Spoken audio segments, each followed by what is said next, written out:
Hey, what's going on, everybody? Thanks for tuning in. Another impromptu Tuesday night art jam. Anytime I try to schedule it, I can never make it. So, yeah, we're just going to go ahead and do it. So, I sent some links out to a couple of the bros. Let's see what's going on. Oh, let me shoot a couple more out. And then let's see. Do. Almost forgot.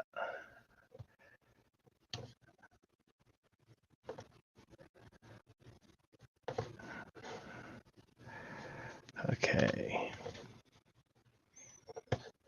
All right. So let's see what we're working on. So let me show you a couple things. Yeah, a couple things. First, you can get rid of this banner. Kajoosh. We will. Hey, 80s, what is up, my man? Let's get some music going. And yeah, here, let me shoot you a link. I think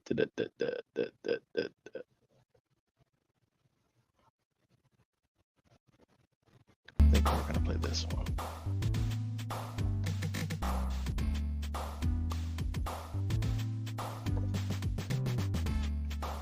If you want to pop on in, I'll shoot you a link real quick.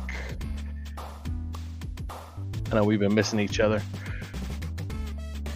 All right, and sent. If you want to pop on in, talk about whatever you want.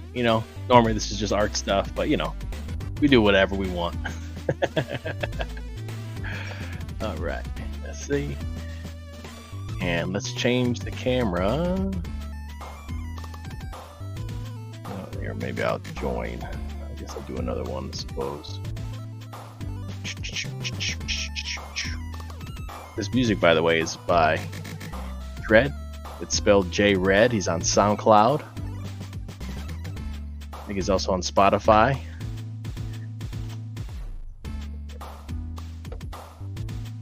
There's a lot of neat 8-bit, 16-bit music.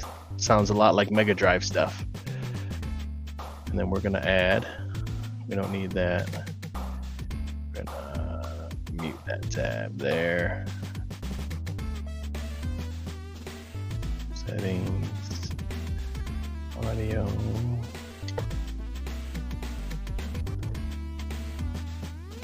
Let's see if that works. And let's add that. Oh, just chilling watching the Batman. Cool, man. Is it like the Batman, like the new one, or like the Batman that's in Batman 89? So I did some line art, some layouts. I figure I'm gonna do layouts for the Stretcher comic, and I'm still experimenting. I just gotta do it. I was thinking about maybe doing more of a cartoony style. Something like some of the Robo stuff that I've done in the past. Think of something like Bruce Timm meets Max Fleischer. Yeah, the new one. I thought it was pretty good. I didn't mind the new one. Honestly, after I saw the movie, I thought the weakest thing was Batman. But I'm sure he'll do better. No emo for my taste. Then again, my favorite Batman is the animated series Batman, the 89 Batman, and actually the Brave and the Bold Batman is very good Batman. A very good Batman from the Brave and the Bold cartoon.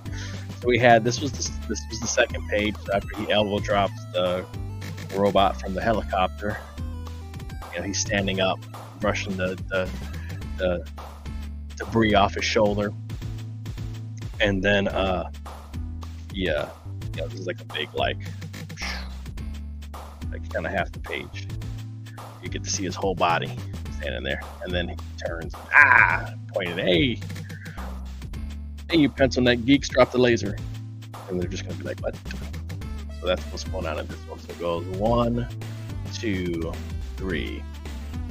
That's how it's gonna go. Maybe I'll bring his arm down. So maybe I'll bring his arm down. can bring him down slightly so he crosses the threshold of the page. Maybe, I don't know. Kind of leading your eye down. Oh, yeah, I don't hate it, but Bama 89 is the only one for me. Yeah, it's done so cool. It's done so well. Just so well. It's tough to top.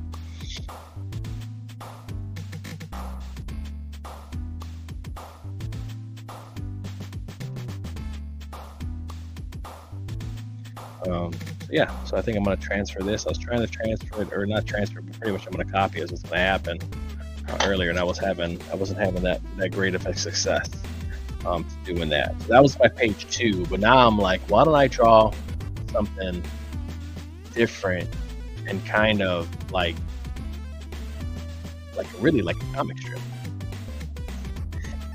And so I had this idea of a couple other more rough layouts that I was working on. I wanted to do a short, and here's the thing: sometimes I'll see something that happens in comics, and I think it's dumb, and I want to put the stretcher into it. So, and if I do it like the way I'm doing it, I won't be able to do those, or I do those little shorts in the fun style. So here, let's see for an example.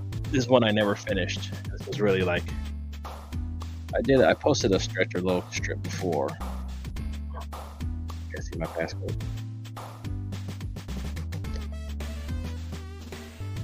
So I did one where he put a zombie in a headlock and his head popped off. Maybe we'll find the other one. So this one was a comment. Hey, General Piggy, what is up, brother? Thanks for tuning in. So this one was a commentary when X-Men Green came out. And X-Men Green came out, and it was like about that goofy broad, and she was controlling animals, but I guess animals couldn't help her. But then they would get mad, or they would, like, when she'd leave, they go back to being animals. You know? Hey, Dragon Pisces, what's up, man? Thanks for stopping by. So this was my response, and I didn't finish it. So this is pretty much akin to when I heard about X-Men Green, and I saw the reviews, and I thought this was stupid. So this was the response that I did. So pretty much they call the stretcher to stop her. So it's gonna be a little. So I can tilt that. So that's, there. Lower the that. Let's lower the brightness.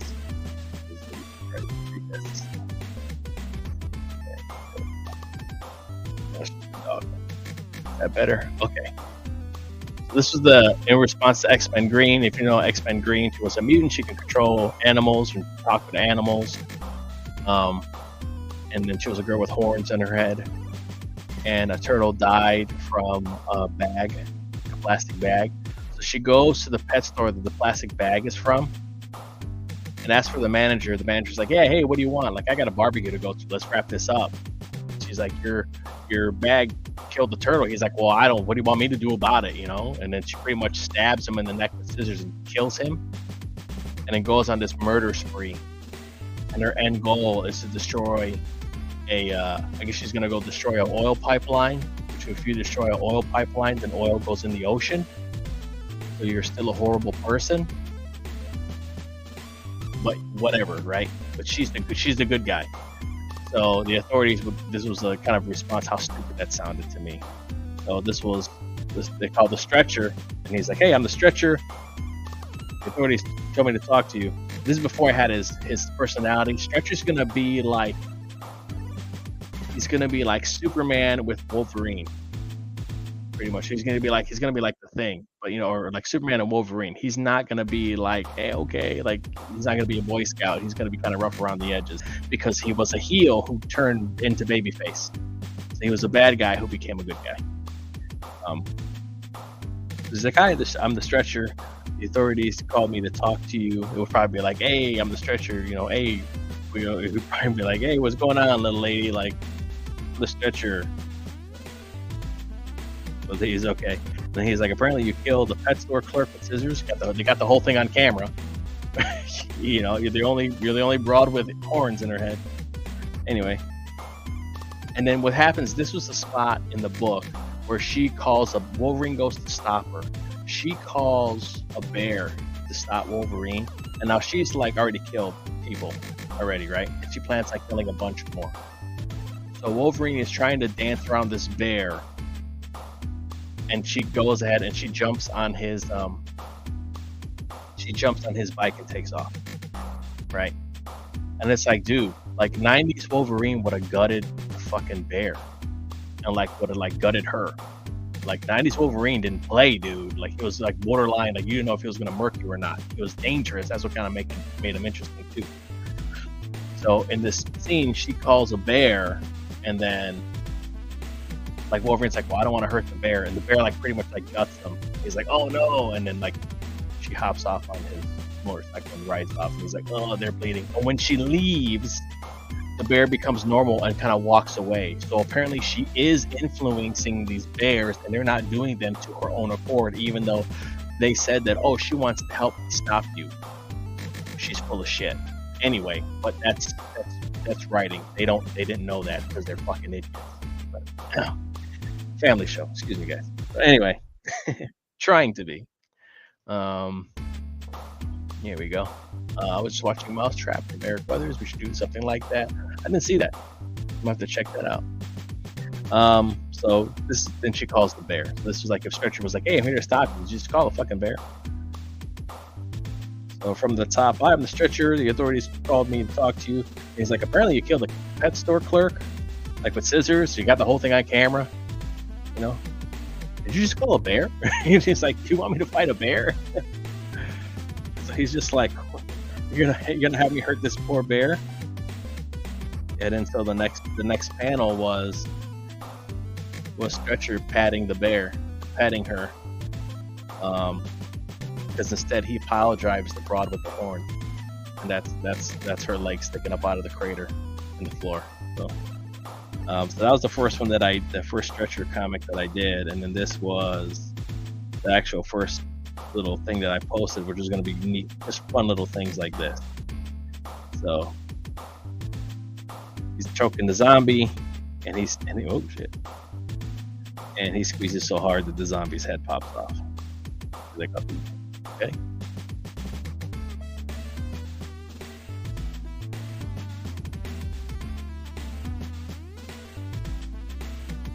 So yeah. So the reason I bring that up is because I've been seeing the pictures of this gay Spider-Man, and to the credit, like the costume is kind of cool, the color scheme is and design of stuff, but those sleeves are dumb. 80s Maid says power driving broads is the best. I highly recommend. 5 stars. 5 stars.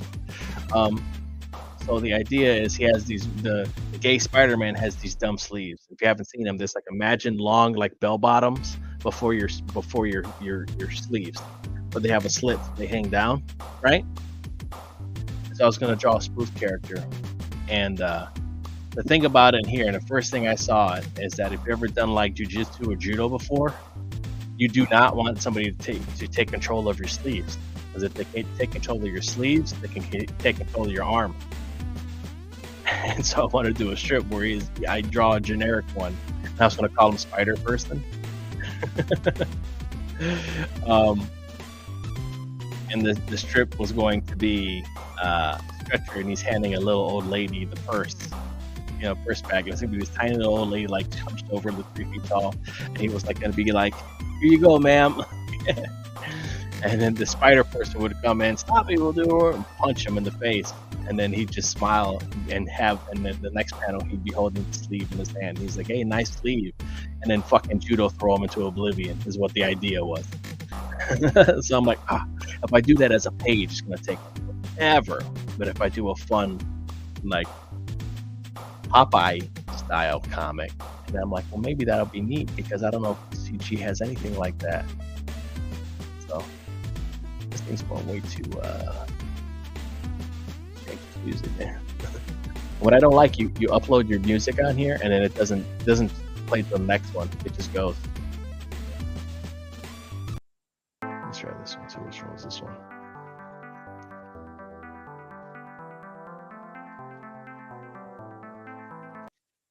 Here let's try Enchanted Forest. I thought was pretty good, pretty chill. Pile driving broads is the best. I highly recommend. That'll be a pull quote for the stretcher book. So I want to try and work on a style to do the stretcher like Cuphead, pretty much. Like a mix between like Cuphead and Bruce Timm is what I would like to do.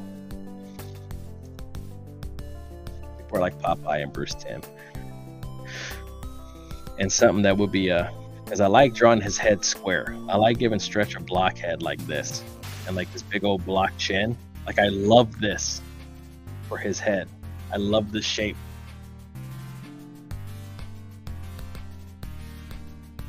And you know, it's tougher for you guys to see. So. Okay, you guys can see that. Here, I'm gonna do this. I want to do this instead.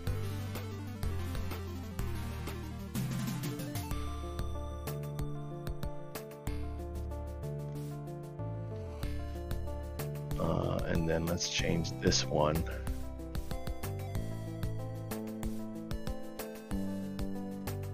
Let's do that. Yeah, let's try that. I want the better camera to be on the art, not on my face. General Piggy, I like the background music. Cool. Like I was mentioning earlier, this is by my buddy J Red. When you see it, well, it's Dread, but it looks like J, like the big, like the capital J, and then REDD, like Red Fox. He does this music like this, and I bought this album a while ago. But I like this block. We even debated about maybe even doing like big, like a big chin like that, maybe. You know, like a Popeye chin or something. Yeah, I think he's on SoundCloud. I know he's on SoundCloud. He's on something else that you could go actually buy you can buy the albums. He's done a few. I think he actually has some music and some games. So I like this for Stretch's head. I love this shape. And I've been debating if I want to give him the I do square eyes, or if I should do the Fleischer eyes. Like I like having these circle eyes, like this. You know. Maybe I'll make his nose a little bit smaller. And then I like giving him like a That's way too high, but.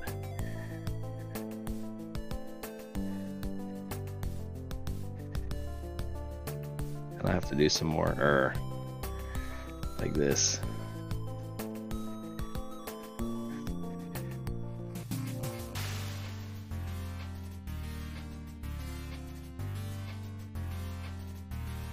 I'll probably work on his mask too, because it kind of gets a pain in the butt to draw sometimes.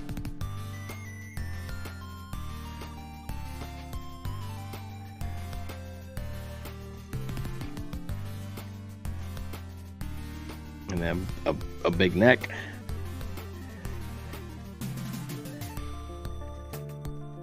And I thought about doing his like a top half like this.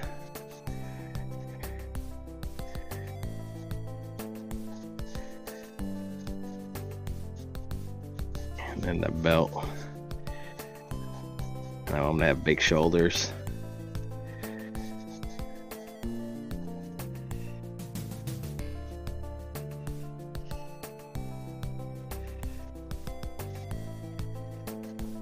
I keep seeing it like this, but I don't know if this will work.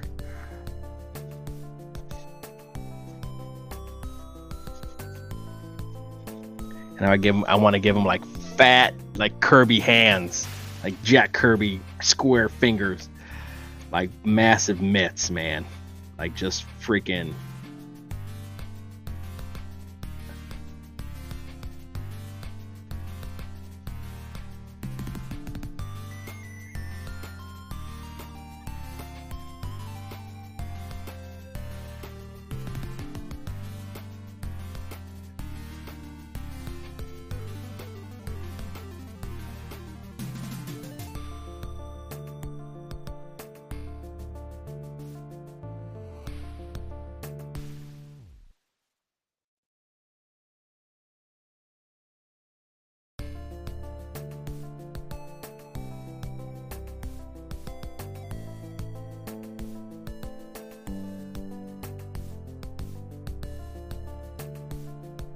Maybe I'm thinking something like that. Should I go straight and Popeye for him?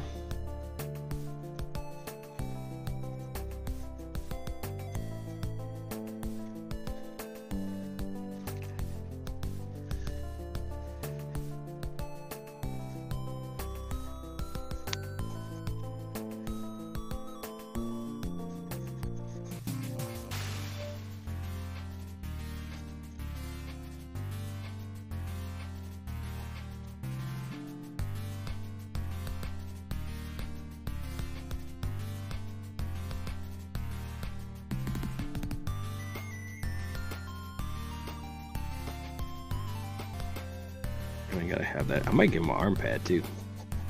Gotta give him his Mike Hagger shoulder strap.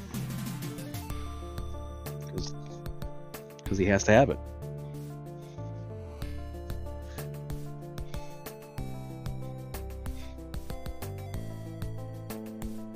And Joe Piggy says, oh snap, I have to look him up.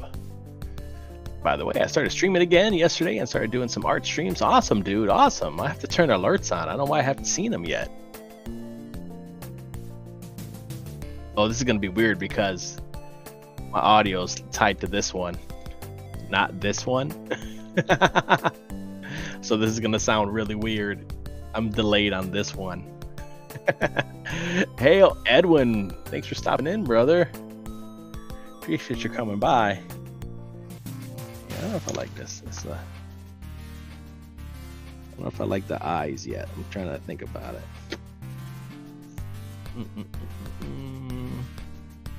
I think I gave my daughter my... Oh, here it is.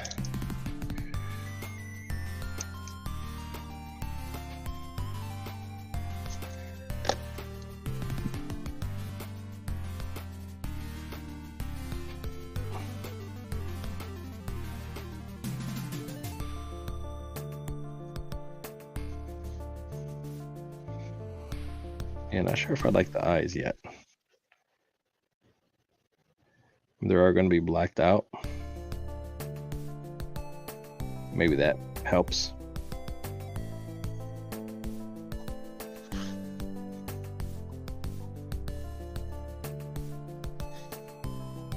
And maybe this one here, and then the belt.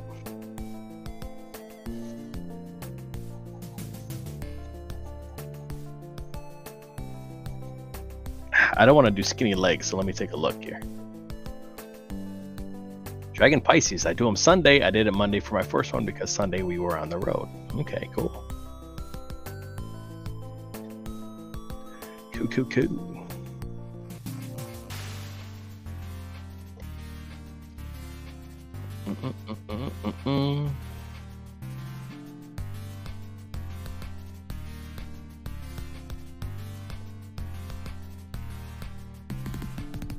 Checking myself was popping off, so I want to make sure I'm not getting any messages or anything.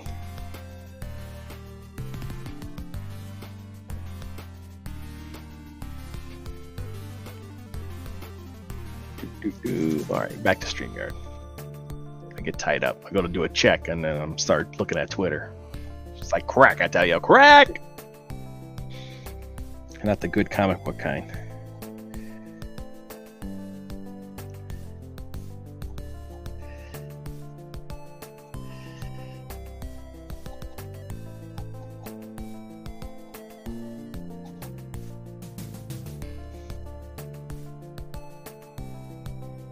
I don't want to do skinny legs, but I just see him with skinny legs. I want to maybe do like a little, like the knobby elbow. Well, knobby elbow on that. Knobby knee.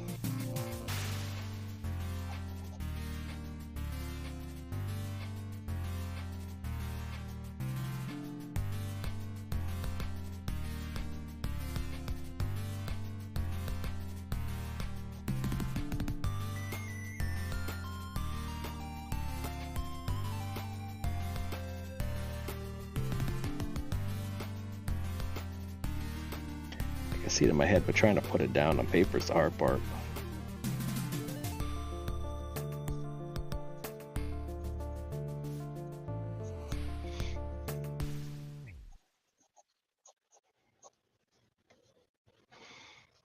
All right, we got somebody else to add here. Let's go ahead and we'll welcome Drew to the stream. Drew, what is up, man? Not much. How are you? All right, man. All right. Let's kind of switch this a bit. That was kind of weird. Oh, just a little bit? Just a little bit, huh? We all were like... Go ahead. You're all like what? We're all like, hey, guys. So once you get a third person in there and you use that angle, it's a little bit too much. Yeah. I understand that. So, yeah, I'm not drawing tonight. I'm in recording video mode. Oh, nice. Because I've got a lot of things to talk about and review. Oh, wow. So, but I'm really, actually, today I'm very excited because something I did not think was going to happen happened. So, and it has nothing to do with what I'm pulling out of the spec. Oh, okay. but I got this is what I'm reviewing today and tomorrow. Okay. So, Amazing Spider-Man number 900. Does John Romita Jr. suck even harder? I don't know, but this is his cover, so I'll be talking about that. Is that a continuation from the series that you're doing, or is that a different one? The numbers are confusing me. Yeah, well, okay, so it's number 6. It's the Amazing Spider-Man Amazing Spider-Man number 6, but it's Legacy number 900. Are you familiar with the Legacy numbering? They could go to hell. They could fucking go to hell. But you know what I'm talking about, right? You know what it is? Yeah. Okay, yeah. all right. That's what I thought, and God, by Jove, they were dumb enough to do it. It's important. It's important that you pay attention to the legacy numbers, because that's when you know you're going to get screwed in the ass with a $10 book out of nowhere. So you'll be like, oh, Amazing Spider-Man number 6, $10. What the hell? So actually, how much is this? This one is I can stop blasting all my equipment here. This one is, this is $10, $9.99. How many pages is it? It looks beefy. Yeah, it is beefy. I don't know if you can see. It's square bound. So it looks so stupid on the side, number 6. So you're gonna be looking at you can't even put them on the shelf. It's the only one you can put on the shelf. Yeah, I don't put these books on the shelf. That's asinine. Yeah, I mean, I'm sure that there are some people that do it, but not me. So, and then this is free previews number 11, number 1, the end of the Spider-Verse. What? But imagine if you did. Hey, sweetie, can you bring me Spider-Man 900 from the shelf? Amazing Spider-Man number 6, number 900. Yes. She says, well, is it 900 or is it 6? Why are you ruining my life like this? Anyway, this Spider-Man, this is by Dan Slott, and I will not buy this book, nor will I read this book until Dan Slott unblocks me on Twitter, because I'm a grown-ass man, and Dan Slott is not going to tell me who I can or cannot follow on social media. So I am pretty sure. Yeah, I've never. Dan Slott's a grown man. No, that's a whole other story.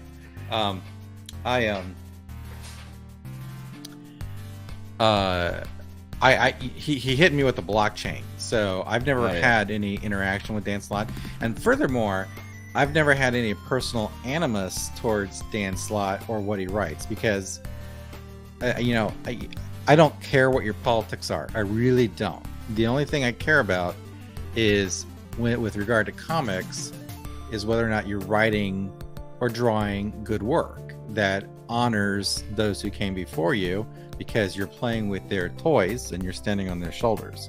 Mm-hmm. And so, I mean, it's like, it's kind of like this, right? Hey, Dragon Pisces, nice to see you, man. I have very specific beliefs about the world. I have very specific religious beliefs. I have very specific political beliefs. But when I'm writing a comic book, like I'm writing, my book is Dark Variants. I'm writing that right now. Mm-hmm. I'm not writing that to tell people that they need to vote a certain way or that they need to look at the world a certain way. Now, my worldview is going to influence what I'm writing, and it's going to show through in organic ways, but it's not going to be something where you're going to be like going, oh, Drew Williams told me to go vote this particular party line in the election, because that's I think a betrayal of the art. In fact, I think that cheapens the art. Can you imagine Can you imagine if Michelangelo, right, was on the Sistine Chapel, and up there on one of the scrolls he wrote, "Vote for veto," for town money collector on the Sistine freaking Chapel. Can you imagine? It's like, you don't do that, but that's what that's what comic book artists are doing, or writers are doing these days. They can't help themselves. They're like going, I think it's. And by the way, if you want me to shut up, I'll shut up, because I will go on forever. So no, we're okay.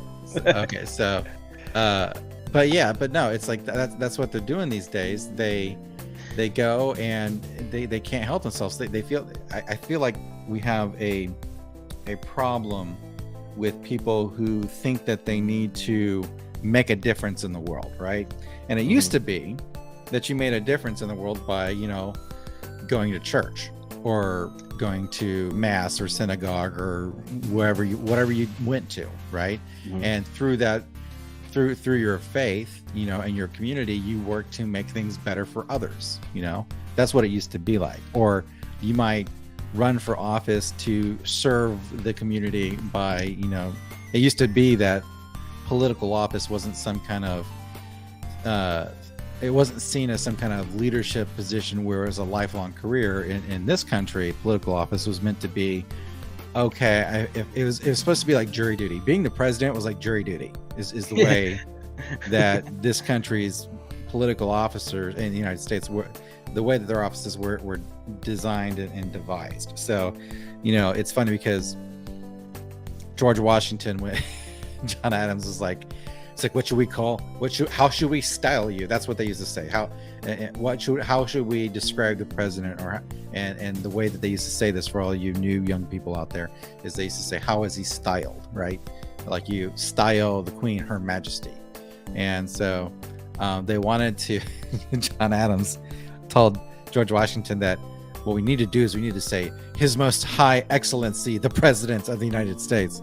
And Washington was like, no, dude, it's not about that, bro. It's like, sit down, pump the brakes. I'm just the president, And so, and because we had such an amazing man as the first president, that's why, he set that tone.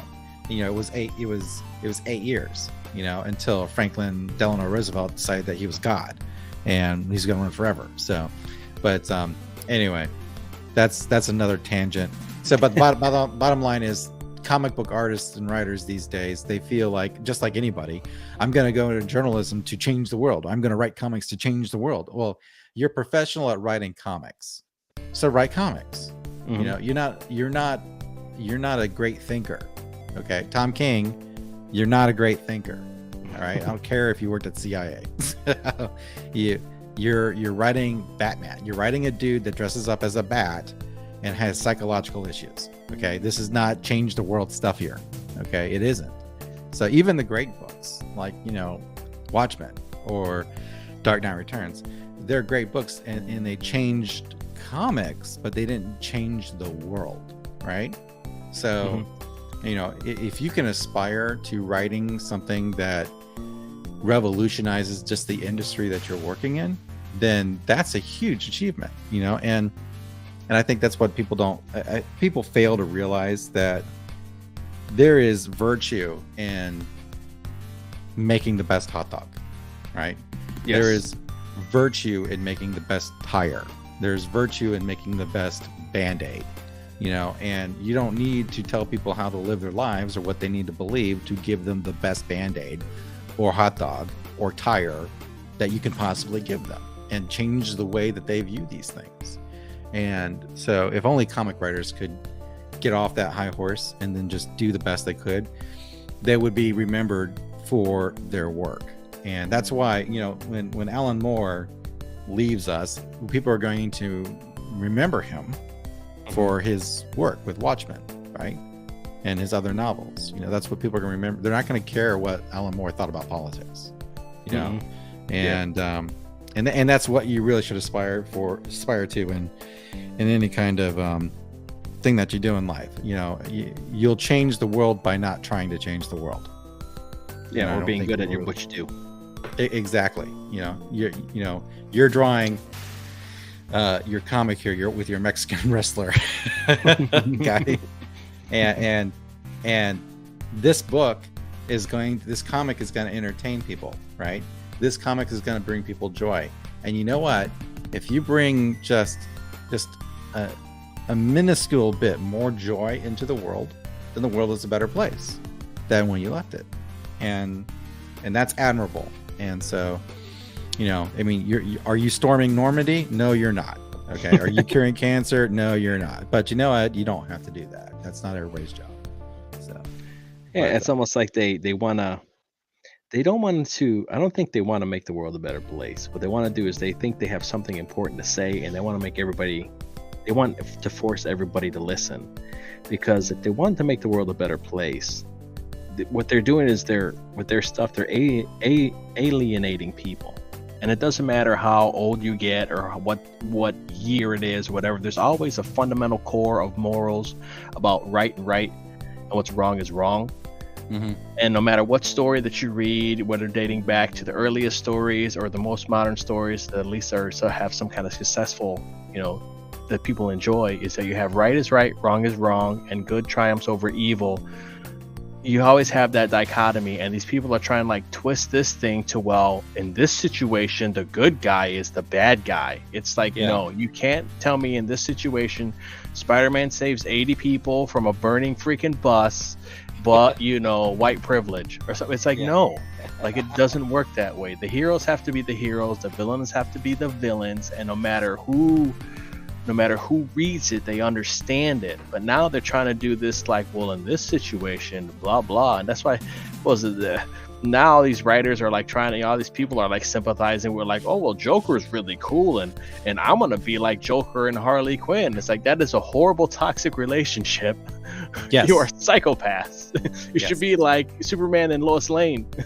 Like, you don't want to be like Joker and Harley Quinn. But these goof nuts think that's the right thing, and it's like, no, they're twisting the morals and they're alienating people, and they're not telling the stories that should be told for people to enjoy.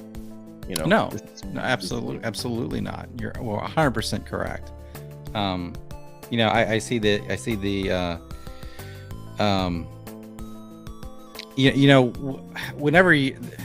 when you go watch, like, say you go to Rotten Tomatoes, you see a movie that's coming out, and you want to see this movie, and then go to Rotten Tomatoes and you see the critic reviews, right? You see the audience reviews, and the critic reviews are huffing their own farts. They're yes. This movie is a 97%.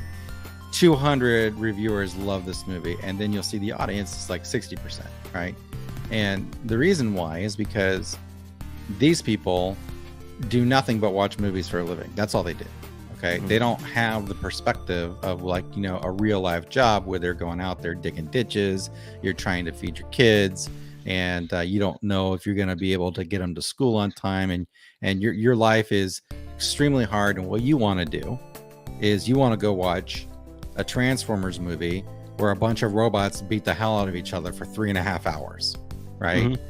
And most people would look at that and say Transformers is a terrible movie because it doesn't do this right, it doesn't do that right, and it doesn't do the other thing right. But the fact of the matter is that most people don't care.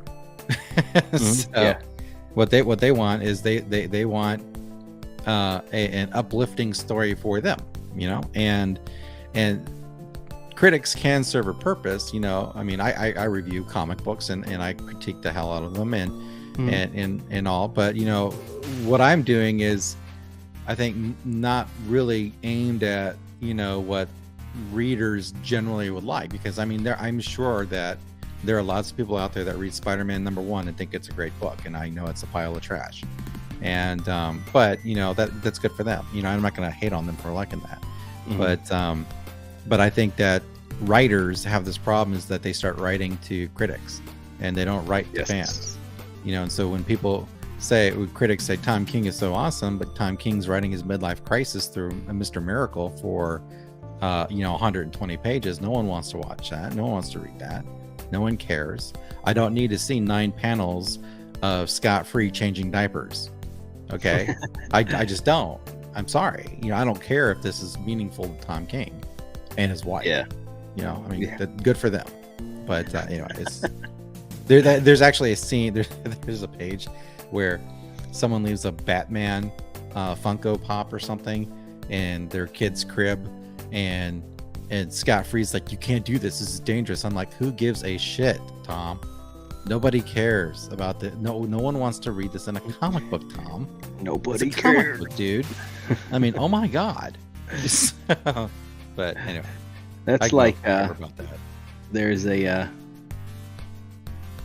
term or something that kind of goes along with in professional wrestling is you have two types of wrestlers. You have a wrestler who wrestles for the boys in the back to make them clap, or you have the wrestler who plays to the crowd. And in the end, it's the wrestler that plays to the crowd that does the best job, Yes. because the crowd is there to see the show. If you're doing double axles, triple flips, and doing stuff, and the crowd, like, I have a little bit of experience in professional wrestling, so this is where it comes from. You have guys doing amazing stuff, killing themselves in front of 20 people, and it is dead silent. And then you'll have two dudes that might not look the best, but man, do they work that crowd, and they get that crowd involved in their match, and it is like 100 people are in the building. Mm-hmm. And at the end of the night, they get the same payday. And No, who did the you're better right. job? One guy's gonna do, two of them are gonna be sore as hell tomorrow, and they can't do that every day. No, you're absolutely right. And I tell you what, those other guys, the guys who got everybody involved, they're going to sell the most merch, and people are going to want to talk to them and get pictures and get their autograph and buy stuff. Mm-hmm. It's like, who you going to, that's what comics is. Oh, my peers are going to think this is so cool. Same thing with academia. Oh, my peers are going to be so whatever. And it's just like, who cares about that? You're supposed to be doing stuff to expand and extend stuff out, but you guys are keeping it like this. And only like 10 of you are inside the joke, and none of you being paid dick, and none of you buy the books. And you're like, well, how come my book isn't selling? Because you're not playing to the crowd, you're playing to each other, and none of you are customers. So yeah, exactly. They need to be like Maximus. They need, are you not entertained? Yes. Yeah. Yeah, he's mad that he's killing people, but I mean, as a writer, you can be mad that you're not doing what you want, but are the paying customers not entertained? So I hope I didn't kill your stream, dude. Oh, no. I'm trying to, it is what it is. Commenting. It is what it is, man. Oh, there's Mo. I was like talking to Mo, but I wouldn't let me add him. Okay. No, Mo's right. He was talking about the fact that Moore is going to be remembered for his wizardry, and yeah, Moore. Moore. Yeah, the wizard-looking guy. Oh yeah, okay. Hey, Mo. Well, one of those guys will sell out of the works. The other guy would just get people in his face. Hey, fuck you, buddy. The local sports ball team does not suck. It depends. A lot of it depends. A lot of the crowds now, they're hip to the game, and that's why it's kind of like if they can tell.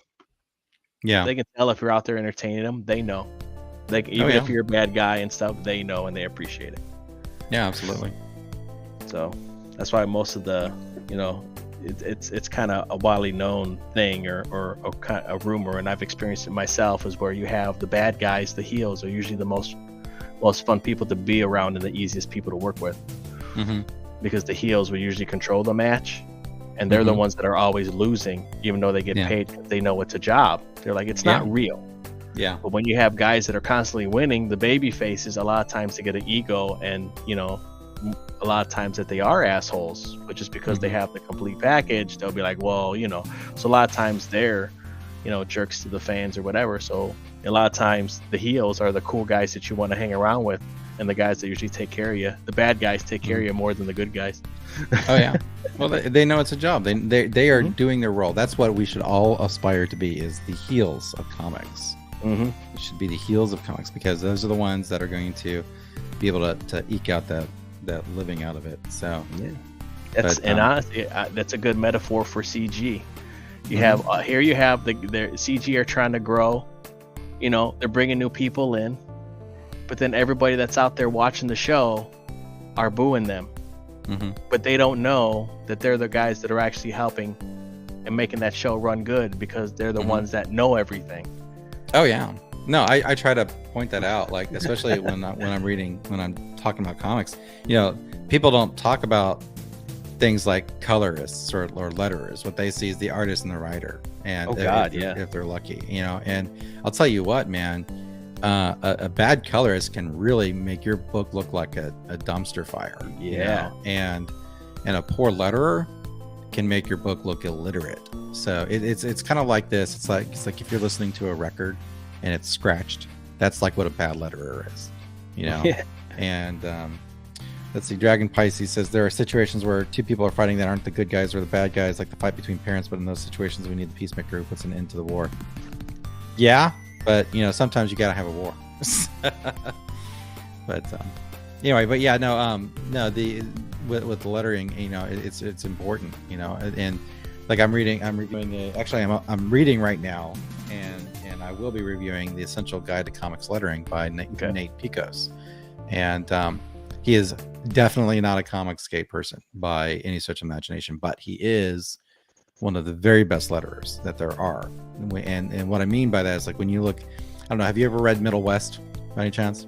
Probably not. I mean, I've been out of comics for years. Yeah, it was an 18-issue comic that was on. It's an Image book, and it's by I guess Scotty Young wrote it. Oh, okay. Yeah. I know Scotty Young from Spider Clan. That's probably the last book I bought. Yeah. Well, Nate Picos lettered Middle West, and the way he did it is brilliant. And if you really pay attention to why he's doing what he's doing and why the letters look the way that they look when he's putting them in, it's breathtaking when you pay attention to that detail.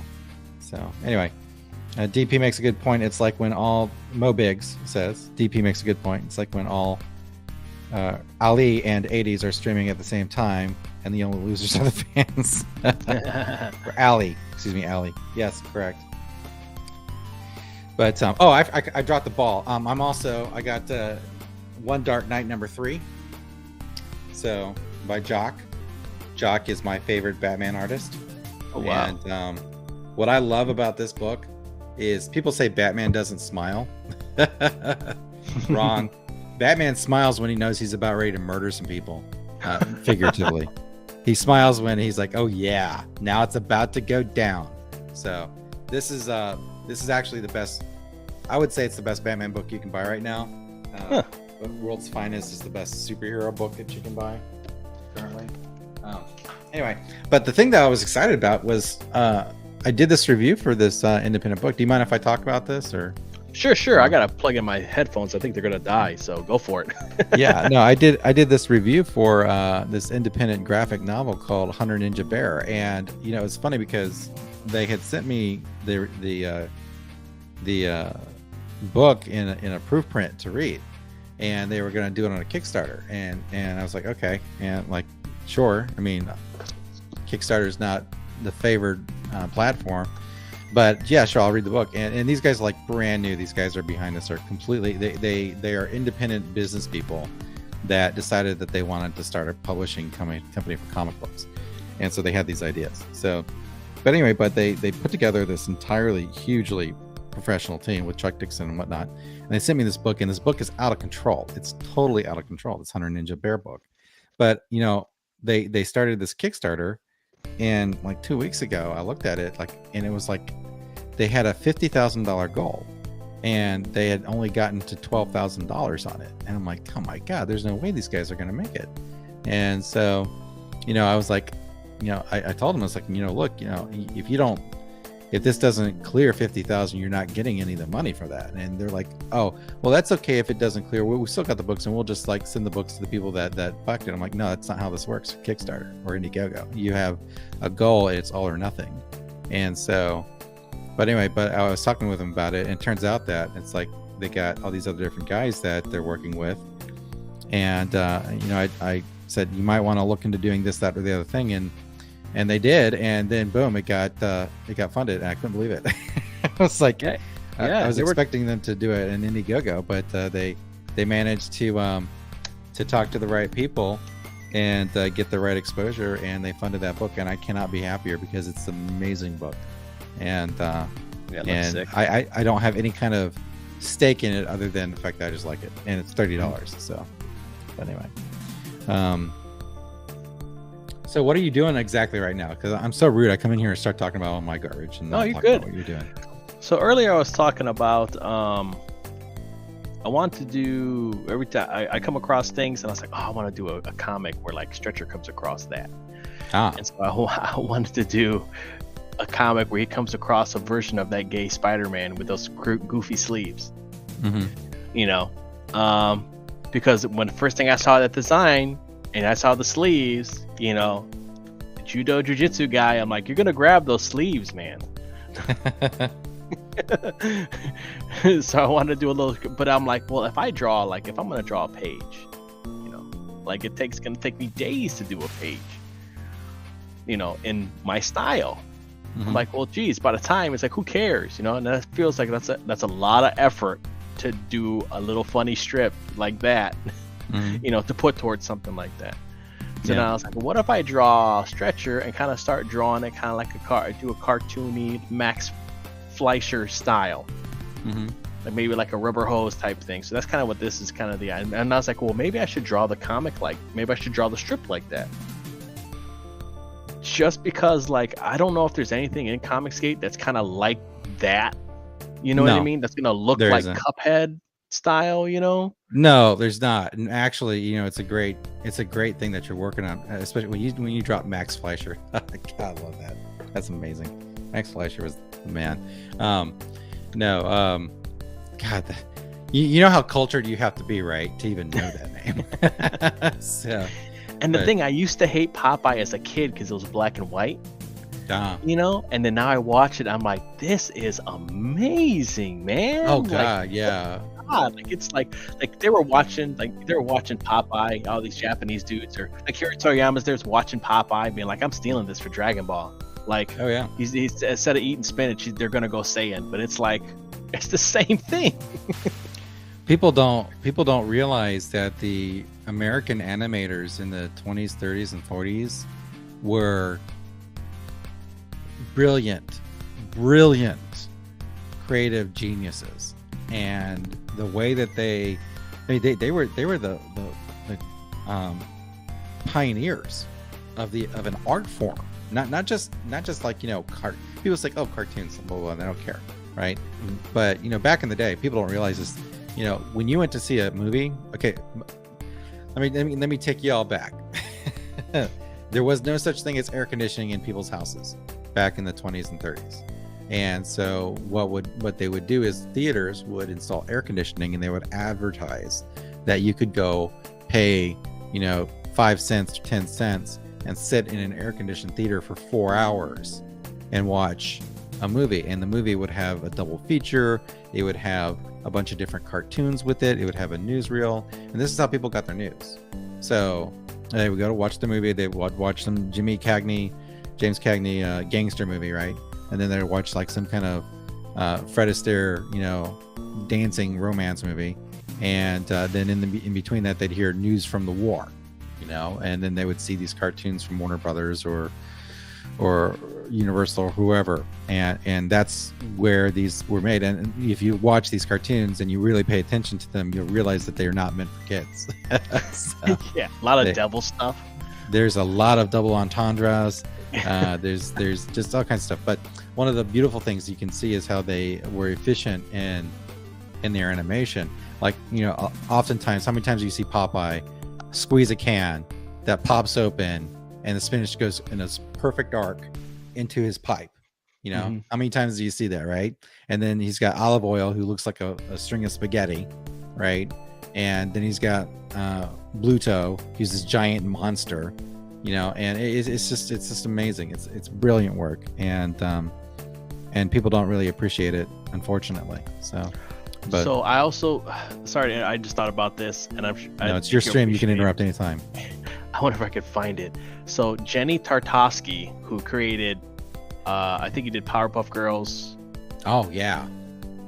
Dexter's Laboratory, Samurai Jack. Like, he did a treatment for Sony Animation Studios for a Popeye movie. And apparently, I don't know what happened to it. Apparently, during like they did the big Sony hack, or there was like some kind of hack, and apparently it leaked. And it's 80 minutes of like Jenny, and it's not finished, but it is like watchable, and you could see where he was doing Popeye.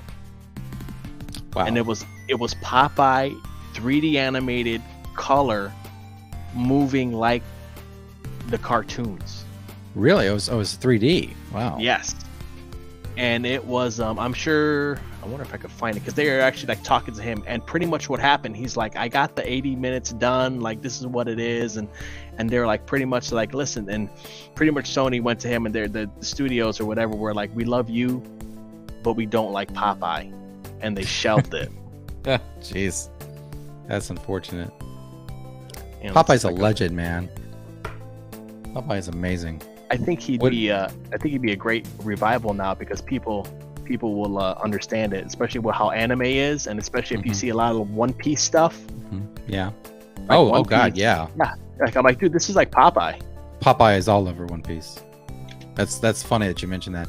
You know, it's funny. I was there's a really cool sushi restaurant near me. My wife loves sushi. I'm not so much of a sushi fan, but they play anime on the television monitors at this upscale sushi place. So, but you go there, and it's funny. They'll play the most obscure anime that you had never heard of, that was like made in the 60s or like 70s and 80s. But you know, it's funny because you know, when you watch these Popeye cartoons, a lot of stuff is like kind of like a loop, which is cool in the way they work it. But I was pointing out to my wife, it's like, look at their face. They have their eyes and the mouth, and they just switch back and forth between the same exact drawing. And so their face looks perfectly stationary, but their eyes and their mouths, like they all are in sync as well when they open and close. It's crazy, but it's the same kind of thing. That's what they learn that from. These anime geniuses, again, learn that from the animation from the 30s and the 40s and the 50s. Let's get rid of the music, because we don't General need Piggy that. would love that sushi place. Well, if you're ever in Orlando and you want to go to Sushi Pop, that's the name of the place. Oh. There are two locations. There's one in Winter Park and there's one in Oviedo. And occasionally, if you go to Oviedo, you might see me there. Let's see. Share. Let's see if I could share screen. I don't know if I can't make it any bigger, but let's see. Ooh, nice. Movie time, guys.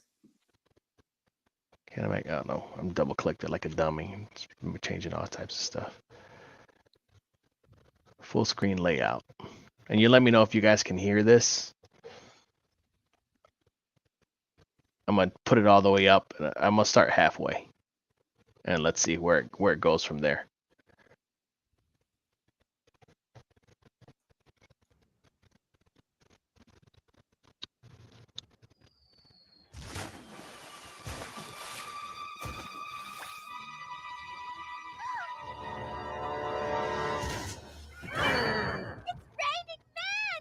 How peculiar.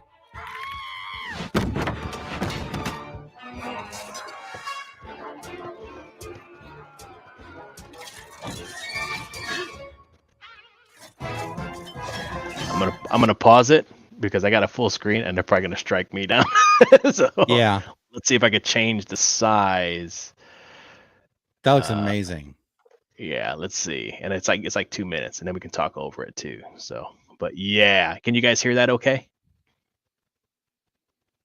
Can you hear that? Okay, Drew. I can hear it just fine. Yeah. I mean, Okay, cool, you could then I'll even leave make it. it up a little bit louder if you wanted. But Okay, yeah, I'll do it because that's only half. All right, let's go ahead and kick this sucker off. Dragon Pisces has seen this. No, Piggy says, I swear I've seen this before. I'll save you. Save me? Who's gonna save you? I'll be right with you. Oh, he like crushes the way our boy moves.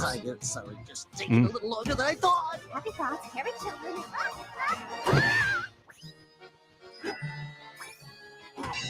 What's the name of this dog? I forget the name of this dog. I don't know. I know nothing about Popeye. You don't know. You just talking about Popeye. How you don't know anything I about did. Popeye? I know I've seen it like through osmosis when it was on, but I never like been a diehard Popeye guy until like recently. I'm like, I gotta see all these episodes. Yeah. Have you seen the Robin Williams movie? Oh, not since it came out. No, that's really amazing. Close that. That's probably what he showed, and that's probably what they did. But apparently, he has the whole like I guess all like the like the treatment for it leaked, where he had like all like the thumbnails and stuff, Mhm. and I think it had the voice, so you could like actually kind of watch it and see what the movie was going to be about. Okay. And then I guess it got pulled or something, and the link that everybody was posting, but it wasn't woke enough. Yeah. people were like, "What?" Popeye wasn't gonna come out and say I'm olive oil now. Yeah, you just got to put him in a dress in the middle of the movie somehow, whatever. It wouldn't necessarily be a bad fit if it was done comedically, because Exactly. all the sailor stereotypes. But no, Popeye is OG and very, very good. No, I would go watch that movie. Yeah, they did a Peanuts movie. I mean, you go Peanuts movie. I can go see a Popeye movie. Are you kidding me? Yeah. Peanuts. Yeah, I respect Peanuts, but it's boring. I'm sorry. I'm so sorry. Yeah, this is like sacrilegious to a lot of people. The Peanuts comic strip is boring. It just is. It's very, very slow burn humor. Mhm. So I know it's always been like around, and I'd be like, oh, okay, all right, but it's not like to me. I grew up with Garfield and Calvin and Hobbes, so. Oh yeah, me too. And like, if I had to pick one, I'm like, I was getting the Garfield books all the time from the library. Yeah. Oh yeah, no, I remember doing that. I didn't really know when these books were coming out, because when I was growing up, you didn't have the internet. You just like, the book was out and was out. You're like, it's the green one. I didn't read the green one yet. Yeah, exactly. Actually, there's a really nice hardbound Peanuts collection that you can buy right now. The books are about $20, $25 each, and they usually cover 2 years of Peanut strips. It's all of them. So okay, and I'm actually buying those, even though I'm not the biggest fan of Peanuts. I can recognize the impact of the script, and I think it's important. So it's like one of those vegetable books that you would buy. So, but no, I was a big fan of Bloom County and Opus and Far Side and Calvin and Hobbes. So for sure. But so how many other characters do you have with? What's this guy's name again? I keep forgetting his name. The Stretcher. He's just the Stretcher. Okay. Yeah, the masked Stretcher. Because he wears a mask. Does he have a secret identity? I'm gonna say no. No? Okay. Nice. So just so it's like, so the mask itself is like a super powered item. Yeah.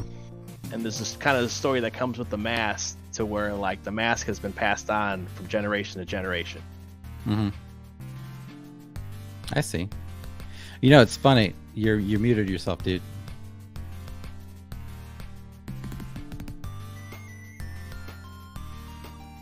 No, nobody can hear you because you're muted.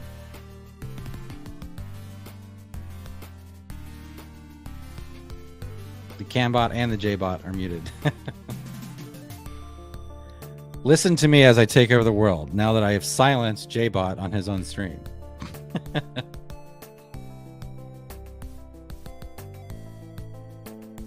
Oh, there you go. You guys hear me now? Yeah, now I can hear you. Jesus.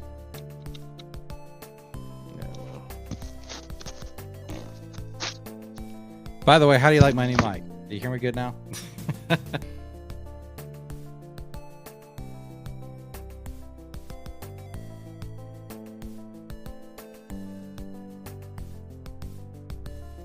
We could hear you. You took your headset off.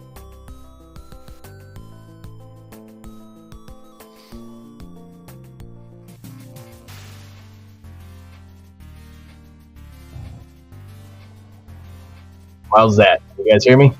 No, we could hear you before when you took your headset off. We could hear you. Oh.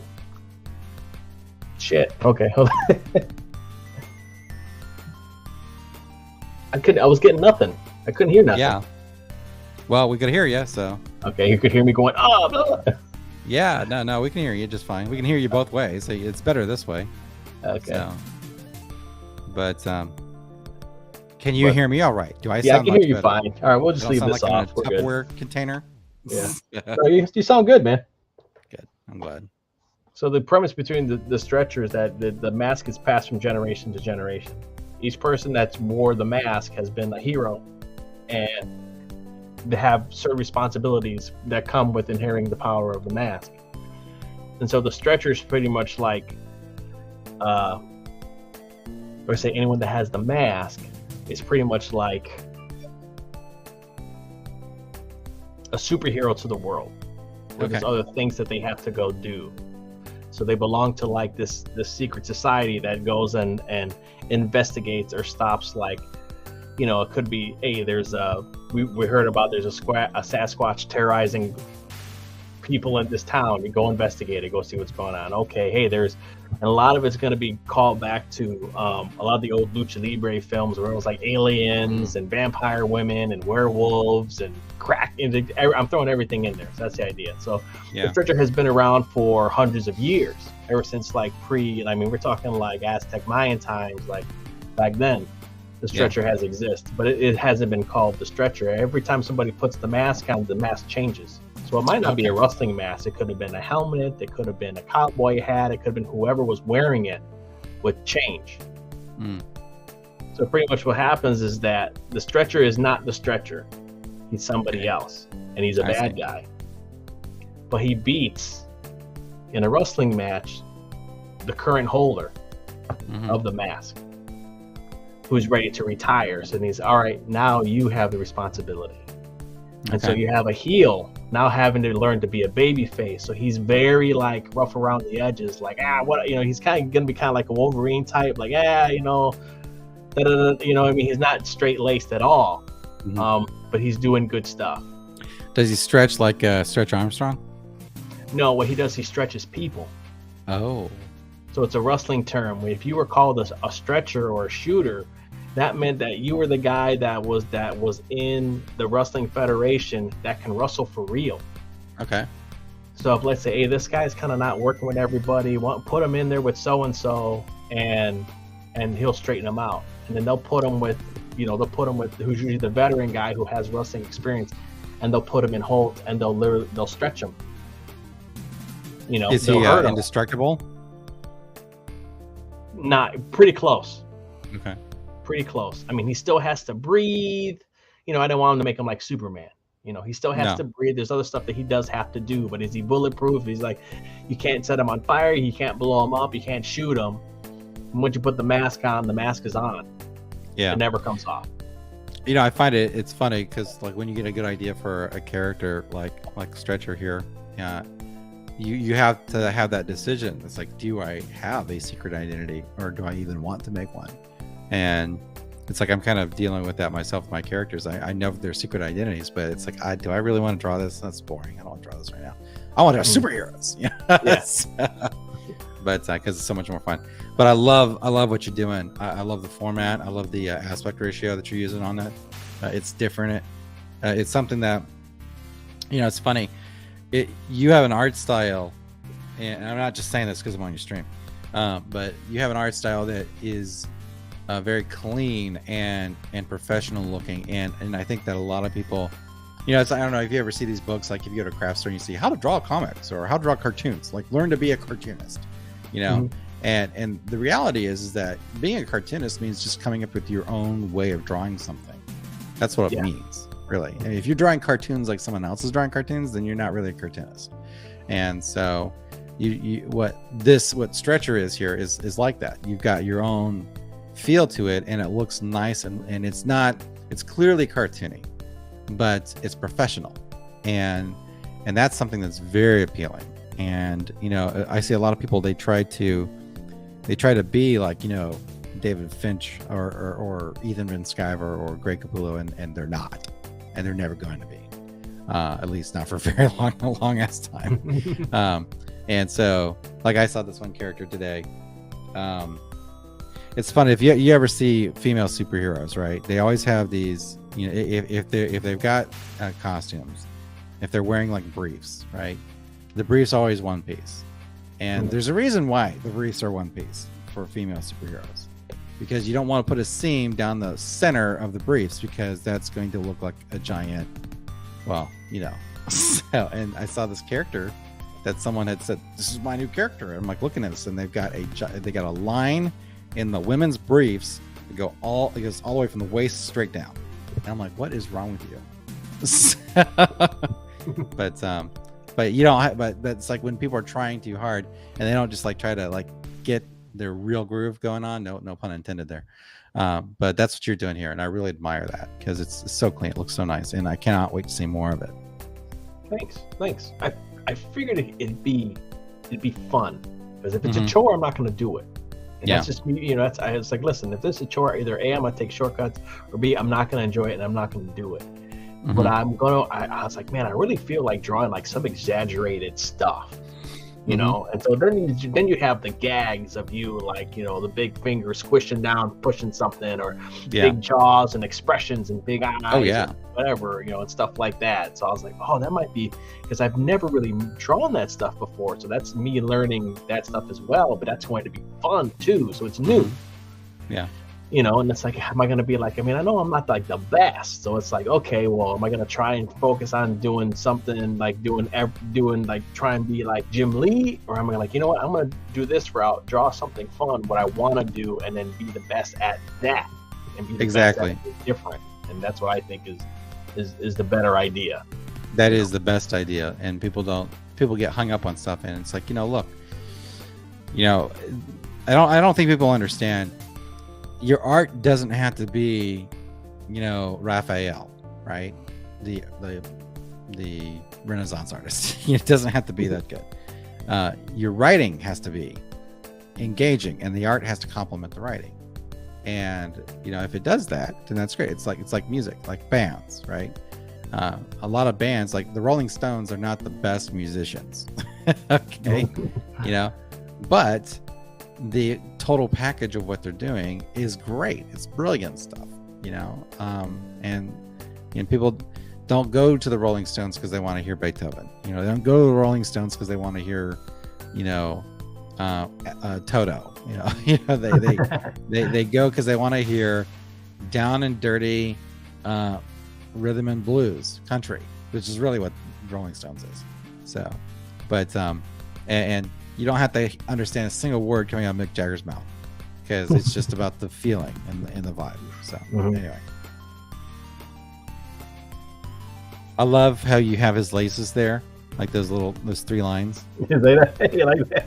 Yeah, I dig that. I really dig that. I'm like, I hate drawing laces. Like even on him, I'm like, I'm not giving him laces. I'm not. No. You don't want laces. You know, I'm like, screw that. You're what you're doing is you're designing a perfectly easily animated character. So he reminds me a little bit of Johnny Bravo with a Mexican wrestling mask. Yeah, I want to give him thinner legs, but I don't want to give him skinny stick legs. Also, I am very happy that you are giving him 5 fingers. I cannot stand the 4-finger hand. Although that is kind of like a convention that if you're going to do an animated character, you should give him 4 fingers for simplicity's sake.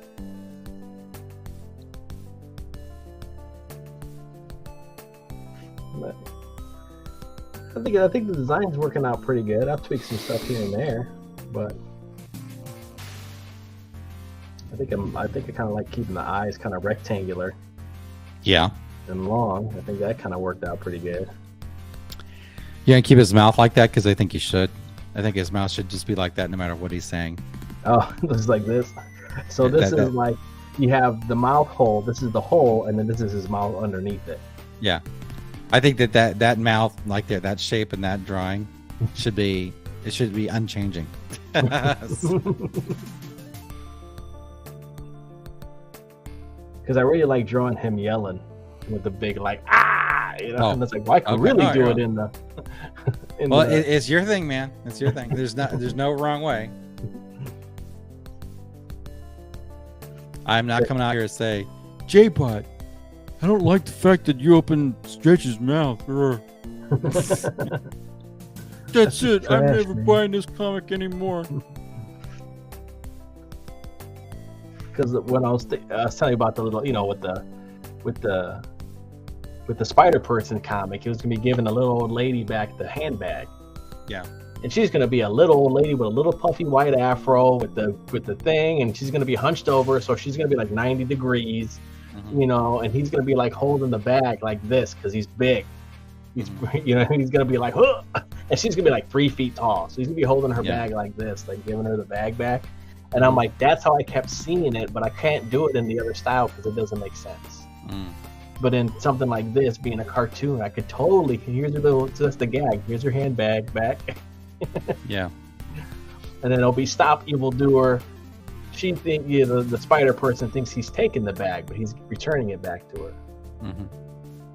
He punches. How are you writing your scripts, or have you written your scripts? I write them. I just write them in a notebook, and I write them kind of like a, almost like a story, like how I was writing it. Like, yeah, I don't think I have it up here, but it's like, so you know,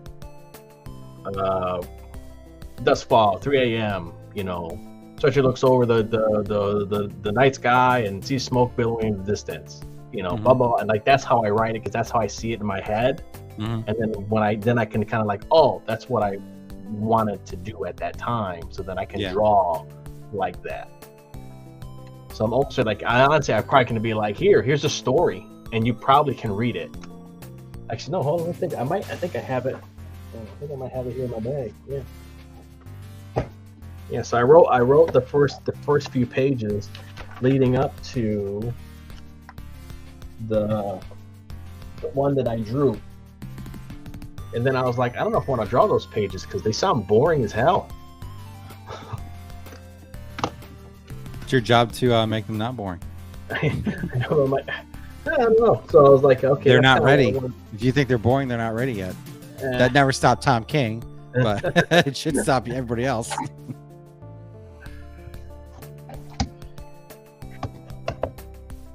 Get that out because I'm gonna need those later. I got this nifty portfolio where was able to start storing my art because I haven't been drawing this much. So I need Nice. something to hold all my stuff. I have it's just a box. It's a big box that holds 11 by 17 pages. Well, I like it. Looks good. Did you ever see this one? I've not seen that one. So this was like my cover. I was like, let me work on and let's see if I can do a cover. So this is my attempt at like a cover. I love that. That's And good. here with the logo would go up here, Smart. you know. And so I had this was the page that I finished. Okay. Yeah. Oh, nice. I love the vertical lines there. So this is they're stealing this experimental laser thing. There's a helicopter because I'm gonna have him being dropped off from a Black Hawk Yeah. helicopter, and he's gonna have a pilot. So that's where how he's gonna get from point A to point B. So he's jumping out, and then there's the copter, and he's getting bigger. And I was like, well, he can land on the guy, and I was just gonna have him like land with his feet. But I'm like, well, that's boring. I'm gonna have him drop an elbow drop from a freaking helicopter. Oh yeah, no, he's coming off the top rope. Yeah. from So we'll do 500 that. feet. Let's see how I had that written. So I kind of wrote it as like and then I started kind of adding. I do a script as when they talk, Mm. and then I could be like, what would be in the little boxes? Because I'm gonna use the little boxes you don't see anymore. Really? You know, like how it would be like, you know how it would tell you New York City. You know what I mean? People don't use that anymore? I don't know. I feel like I haven't seen them forever. When was the last time you read a comic book, dude? I don't know, man. Don't ask me. For real. I don't For read real, them you- anymore. Do you read Look at independent the comics? pictures. No, I think so maybe they do use it, but not like how they used to. You know how you used to almost like narrate? Do they even do that anymore? No, they do. They do. Actually, you know, it's funny because I never really read comics like comic books. You know, I read comic strips and comic strip collections. And my comic was a parody of superheroes, which is funny. Maybe the reason that my webcomic didn't take off is because I didn't read comic books. So I was just making fun of comics without even reading them. So, but that's what I started to do. It's like when I realized, you know, I want to make an actual real comic book, that's when I started buying comics, you know. And so it's funny, people have all this depth of knowledge about the 90s comics, and you know, I never read them. And so I read a couple comics in the early 2010s, and then I started actively getting pulls and subscriptions for other comics to see what the state of the art is. And that's how I know that they actually still use that. They actually do something that pisses me off. They didn't, instead of doing New York 6 months ago, like what you're talking about doing, which is sane. What they do now is then. It's just the word then, and then like a page now. and two, and then now. I'm like, what the hell? Stop it. Just stop it. Or the worst is when your page starts off with now. It starts off with now. I'm like, as opposed to what? Oh, why wouldn't it be now? It should be like assumed that it's now. But that's me just being an old man.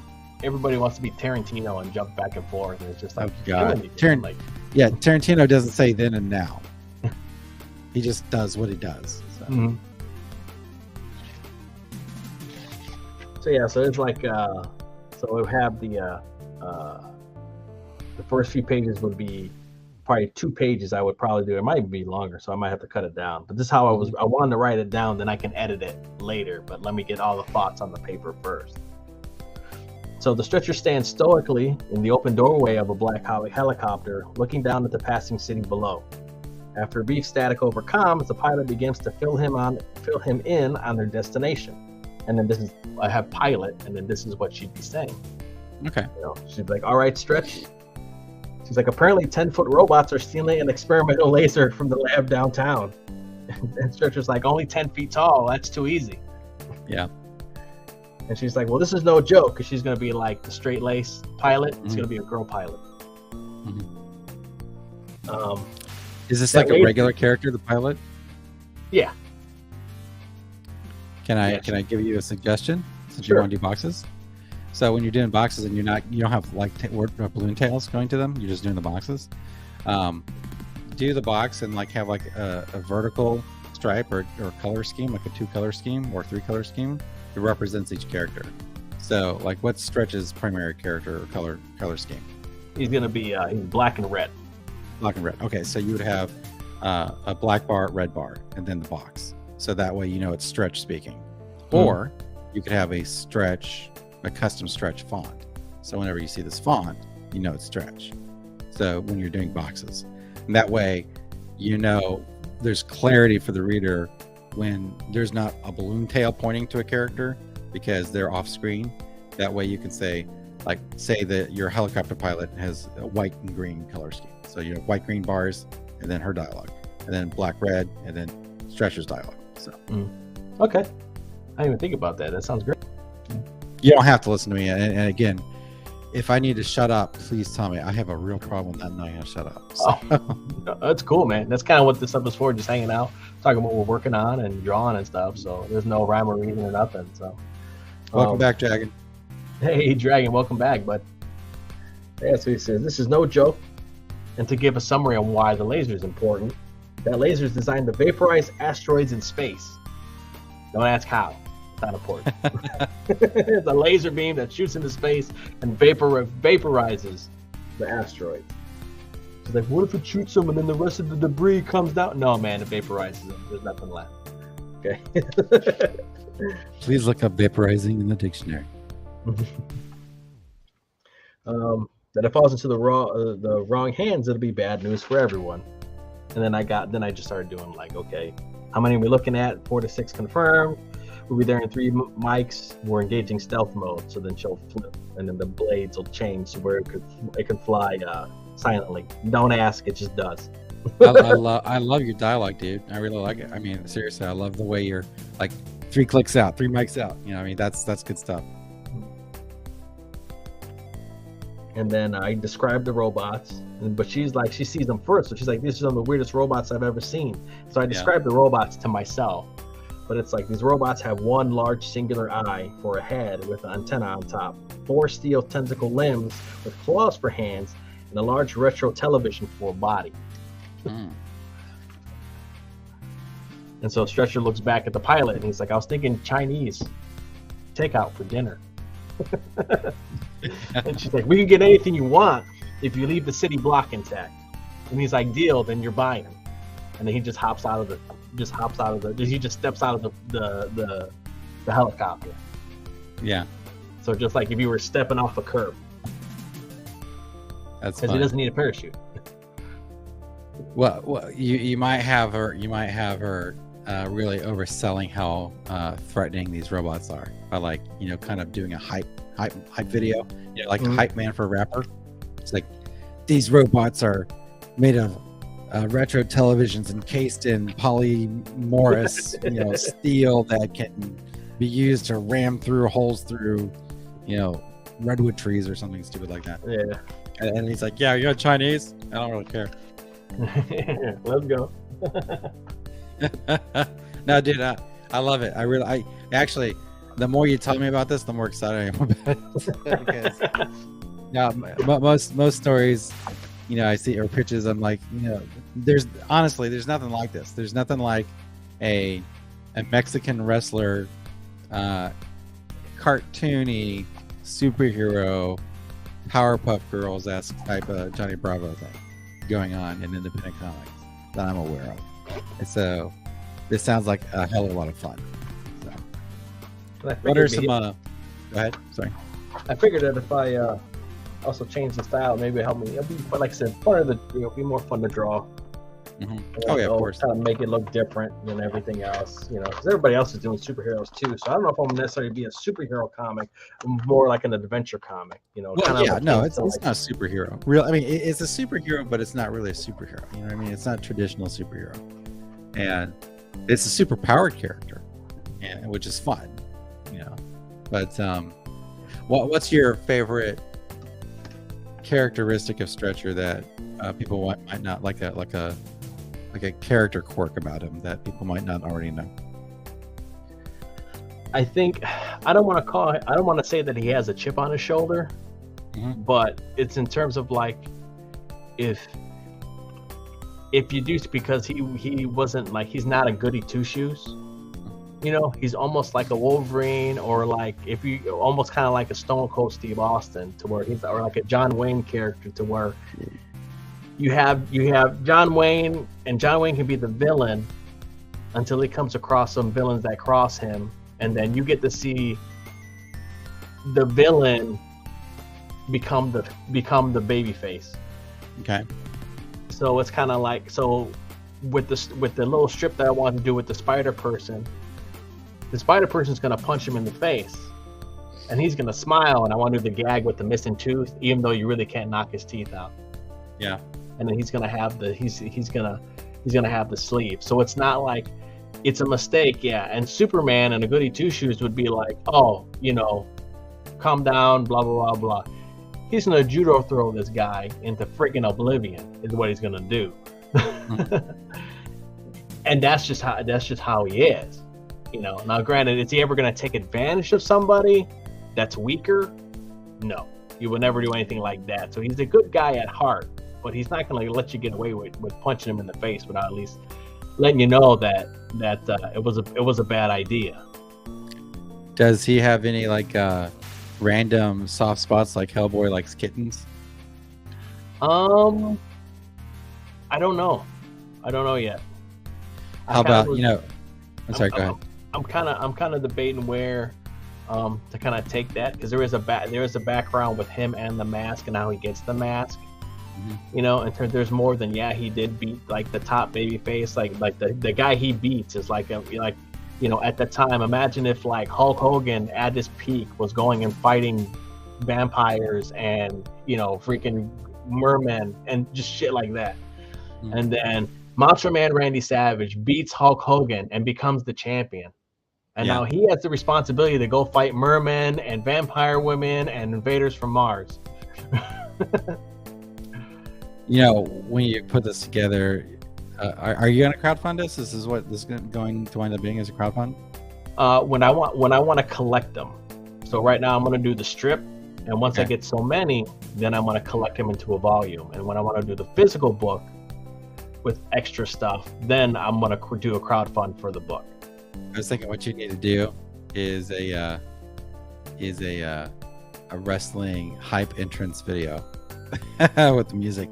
You know, come up with theme music like he's coming into the ring. So that would be great. I think trailer for this collection. Well, I do have the mask. Yes. The mask is real. Okay. So That's that is not impossible at all. Well, no, you can do an animated one. That's Oh, yeah. yeah. So, but no, I like the character. You said you mentioned you liked Calvin Hobbes. Do you remember sugar coated chocolate frosted bombs or something like that? You remember the cereal that he liked? Mm-hmm. It was like chocolate frosted sugar bombs. That's what it's, chocolate frosted sugar bombs. I was thinking, I wonder what Stretcher's favorite cereal would be. Would it be chocolate frosted sugar bombs or something similar to that? I don't know. He'd kind of be old school, so he'd be like, I don't know. He'd probably just eat like oats. Oats or Just oats. Just Oh, oats. yeah, okay, that's fine. Just fucking raw Funny. oats. Ah. Well, is he a serious? Okay, I should probably back this up. Is he a humorous character or is he a serious character? He's I think he's a little bit of both. But he's gonna be kind of like, it's gonna be a fun character. He's not gonna be super serious. He's not gonna be,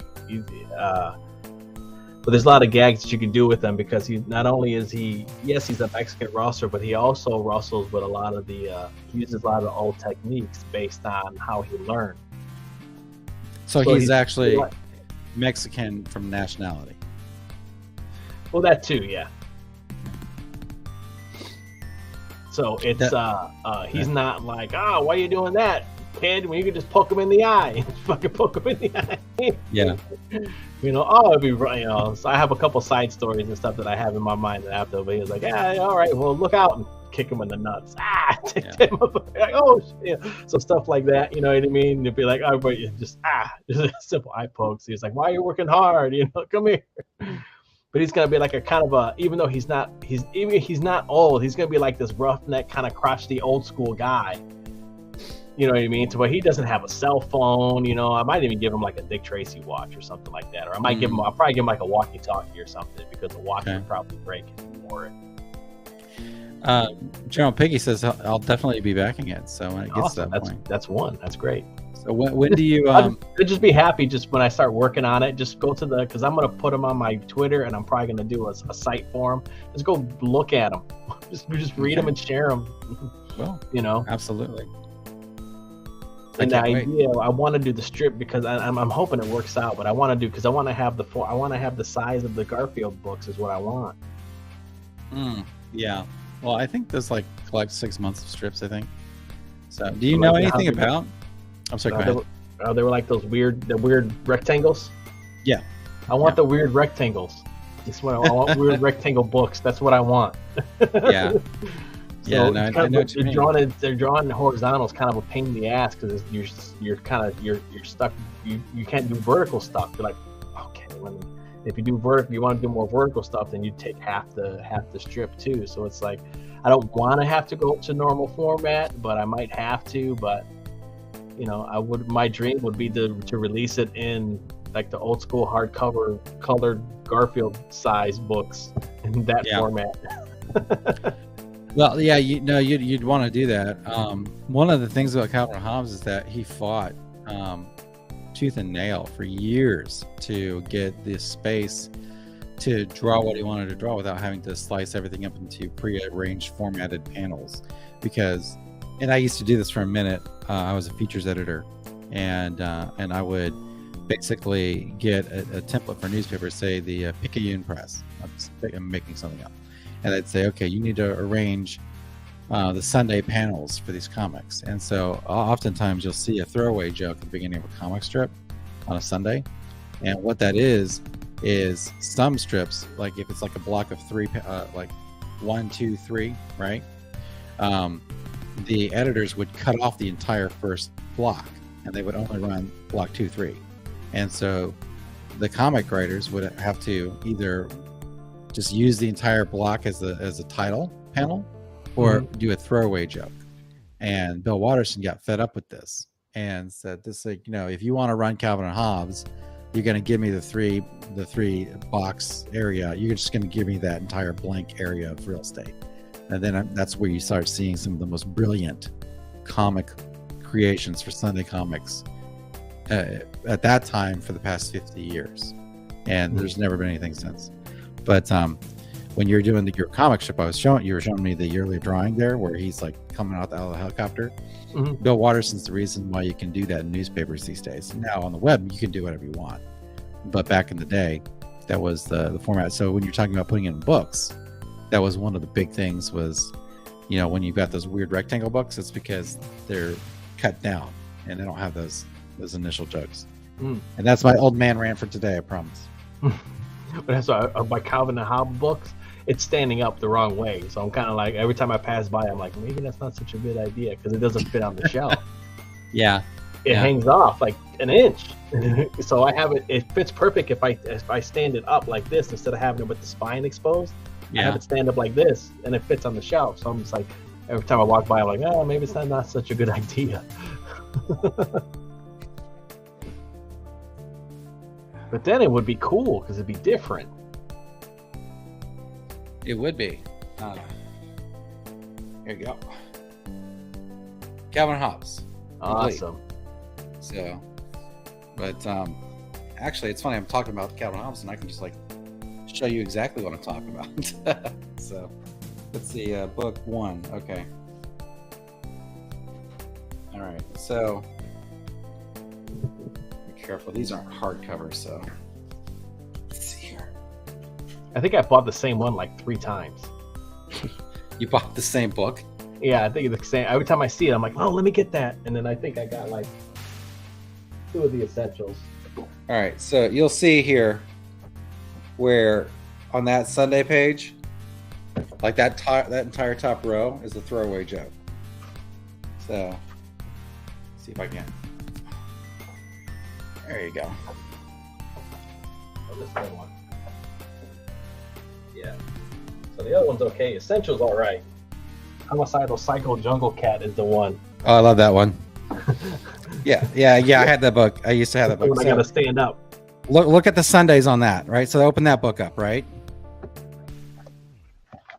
Okay. So find a Sunday strip. It's color. Let's see. There we go. All right. Yeah. So when you hold that up to the screen, right? And look at the freedom that he has compared to what he had to deal with this stuff, Yeah. And he had to fight for that, and that's one of the reasons he's one of the greatest there ever was. And so the black and white was the one that they edited then? No, the Sunday. So okay, so yeah, I see the big title. Yeah. See, if you look at this, right, it says Calvin and Hobbes, right? And that's a throwaway panel. They can cut that out and not lose the joke. And then he's got this like one panel joke on the corner there, and they would just run the bottom 2 rows in Sundays, and they would just cut those off. And they say, and they're like, "F you, I don't care who you are." And so he says, "No, if you want to carry my book, you're gonna let me have this entire space." And you can see what he's doing there in Homicidal Psycho Jungle Cat. That's a revolution in Sunday comic strips, right? Yeah. And he was the reason you could do that. Now, if you look at the old comics back in the turn of the 20th century, like the Yellow Dugan Kid, and then later on Little Nemo in Slumberland, or Cats and Jammer Kids, those comics, those were entire broadsheet sized comic strips, and that's what Watterson wanted to emulate, right? And so he was. That's one of the reasons he actually stopped doing comics, Calvin and Hobbes, because he did not want it to turn into a parody of itself. So, but Bill Watterson, to me, I think he may be the most important American cartoonist of the last century, for sure. I mean, also the integrity. Oh God, yeah. The integrity. Dude. Like barely any merch. There is no merch. Yeah, there is no merch. I'm done. No, absolutely. Oh, he was hardcore about that. So when you're doing Stretcher here, I mean, I would definitely recommend just going through these Calvin Hobbes books just to see how he did layout and get ideas. And so it lets you have it lets you understand what the possibilities are instead of getting locked out. So, but I mean, that's just me. I mean, you can do what you want to do. No, So- I do have to go. It's been a while since I read them. I see them, I pick them up, but I haven't had a chance to take a look at them. And now it's like, oh, I gotta read those because even the panel layouts are pretty damn good too. Oh, no, they are. Yeah. No, my wife got this for me for Christmas one year. So that's awesome. Yeah, the hardcovers I think are only $3, but these are paperback, so or soft covers. But I didn't care. It's like I don't care. I want all the Calvin Hobbes strips in my house. Yes, They must be in my house. So, but anyway, put that down. But yeah, no, I mean, I'm a big fan of your stretcher, man. So do you have any other characters already designed for it besides your helicopter pilot? Let's see. I guess I gotta start working on other characters. I gotta design her. She's in my head. I gotta put her down. I gotta draw her. Or does she have a name? She doesn't have a name yet. Give me all of your secrets now, JBot. No name yet, but she's gonna be a busty helicopter pilot with also big guns. Busty helicopter pilot with big guns. So if she has to come in and help, she's gonna be packing like Liefeld level guns. She a big gunned helicopter pilot with busty guns. I have let's see, Frankensteiner. Let's see if I can find him. He's a rustling Frankenstein monster. I've shown him a couple times. Let's see if we can see him. But he might be. He's fun to draw. Oh, there you go. There you go. What? Yeah, you should do like a week-long marathon where every night you draw one of your characters. That'd be fun. I should because I have to design them in this style now. That's only gonna help me. Oh yeah, no. You gotta look. I like the look. Well, I did a couple of the mer guys before. I did the merman of Alcatraz. The merman of Alcatraz. They just look like I tried a Reaper Destroyer. I did this last year. A Reaper Destroyer. Mm-hmm. And they're Stretch choking the guy out. Oh, so his mask is blue. I was starting off with blue, and I think I'm gonna do it black. I think I like him more in black with the red. I was doing black and white, but I might bump it back to black and white because his eyes were white, so it didn't work well. But when I made his face red and the eyes white, the eyes pop because they just kind of get lost in. But if I'm gonna fill his eyes again, I mean, I might just make his face white again. And then this. Are you consciously changing his look there, or does that just happen without you even thinking about it? Oh, I did this. This one was probably a piece from last year. So I still was trying to nail down how exactly. But then I liked, at first I thought about maybe doing a color, and then I liked blacking everything out when I was drawing him. Pretty much is how it came. Like I liked how he looked like all black. I was like, oh, this is fun. Just coloring him in was fun. So I'm gonna keep him this color. Very cool. Yeah, I think that's all I got here. I was messing around with another color scheme. I was kind of drawing a more like a Bruce Timm type Batman. Trying to emulate that style of Bruce Timm. Tried that one. I love it. Looks good. I cannot wait till you finish an episode. So when do you think you'll have that done? When do you think you'll have an episode ready for it? I don't know. I think once I get this one going, I like to at least have a page done like next week sometime. Oh, so you're just gonna put up a page at a time? Yeah. What I'll do is I'll probably have about 5 pages of what I want to have done, and then be like, all right, I'm launching it, and that gives me a buffer so I can keep working. So in case I have to take a week off from work or family or something, I'll have a buffer. But that's important. I'm gonna upload it every week. Is gonna be. Oh, this was. Oh, here he is. I was looking for him. Okay, I know where I drew this guy. This is the doctor guy. Ooh, I like the apron. with the big eye. This is the guy who leads all the iBots with the TVs. That looks amazing. That's a good look, dude. And then he'll Well, I catch like him. I his, got you. Hugo And he's a Boss. robot too. And he's like, ah, shit. Next Like time. I like his Hugo Boss fascistic style that he has. The Germans in World War II were the best dressed. Had to give him the big fur gloves. Fortunately for us, it didn't mean anything. Thank God. They look good getting murdered.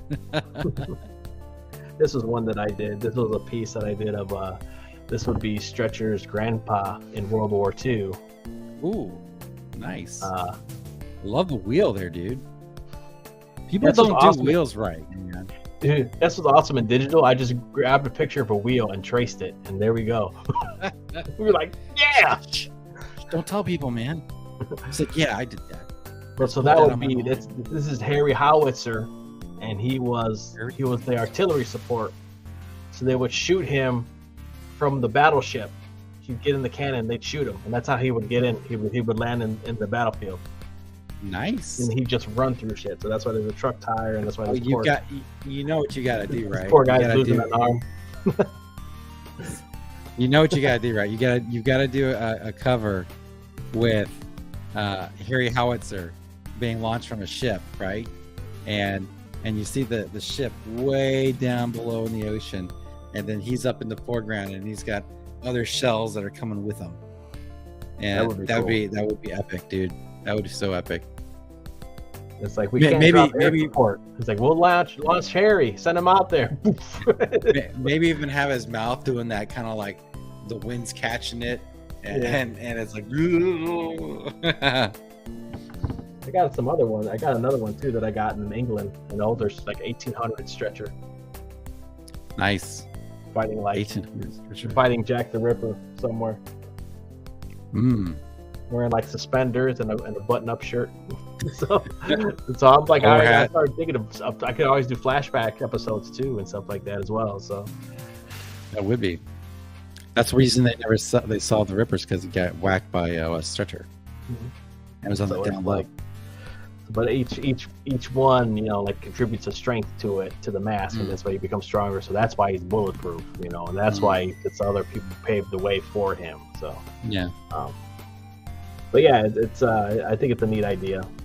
And if I want to do serious, I can always later do a comic. If I want to do it serious, I can do that too. So yeah, no, absolutely.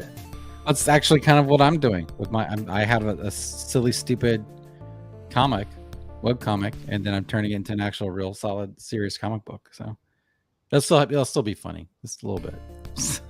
Well, yeah, I think comics got to be fun unless you're trying to do something that's, you know what I mean, that's like dark and gritty or whatever. But I think that's why I kind of feel like something that the 90s did bring a lot of cool art to us, but they also did kind of make us jaded in terms of comic books.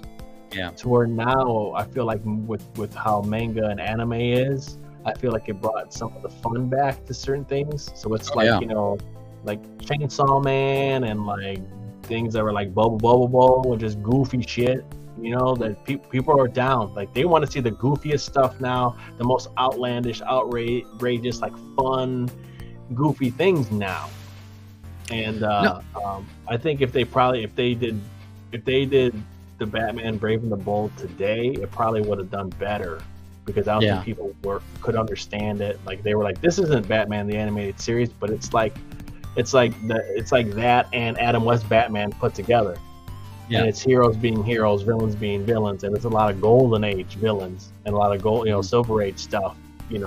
With Clock Master or something. The guy has a clock for a face, and just chasing Gentleman Ghost all the time, and literally he's like pulling out stuff from his utility belt, pulls a sword out, oh, watch out, it's like, okay, from the utility belt, there's his wings turn into a jetpack, and so it's all fun, but it's done well, and I think that's what people want now. People are done over serious stuff and seeing the Batman cry like a little girl. Let's get out there and punch some bad guys and just have some fun. And now they're trying to do, they've broken down heroes so many times in terms of deconstructions. I think it's time to start rebuilding some of them back up. But they don't know how. People don't know how because they didn't grow up. They're not the people that grew up watching or reading them or even know what the hell's good.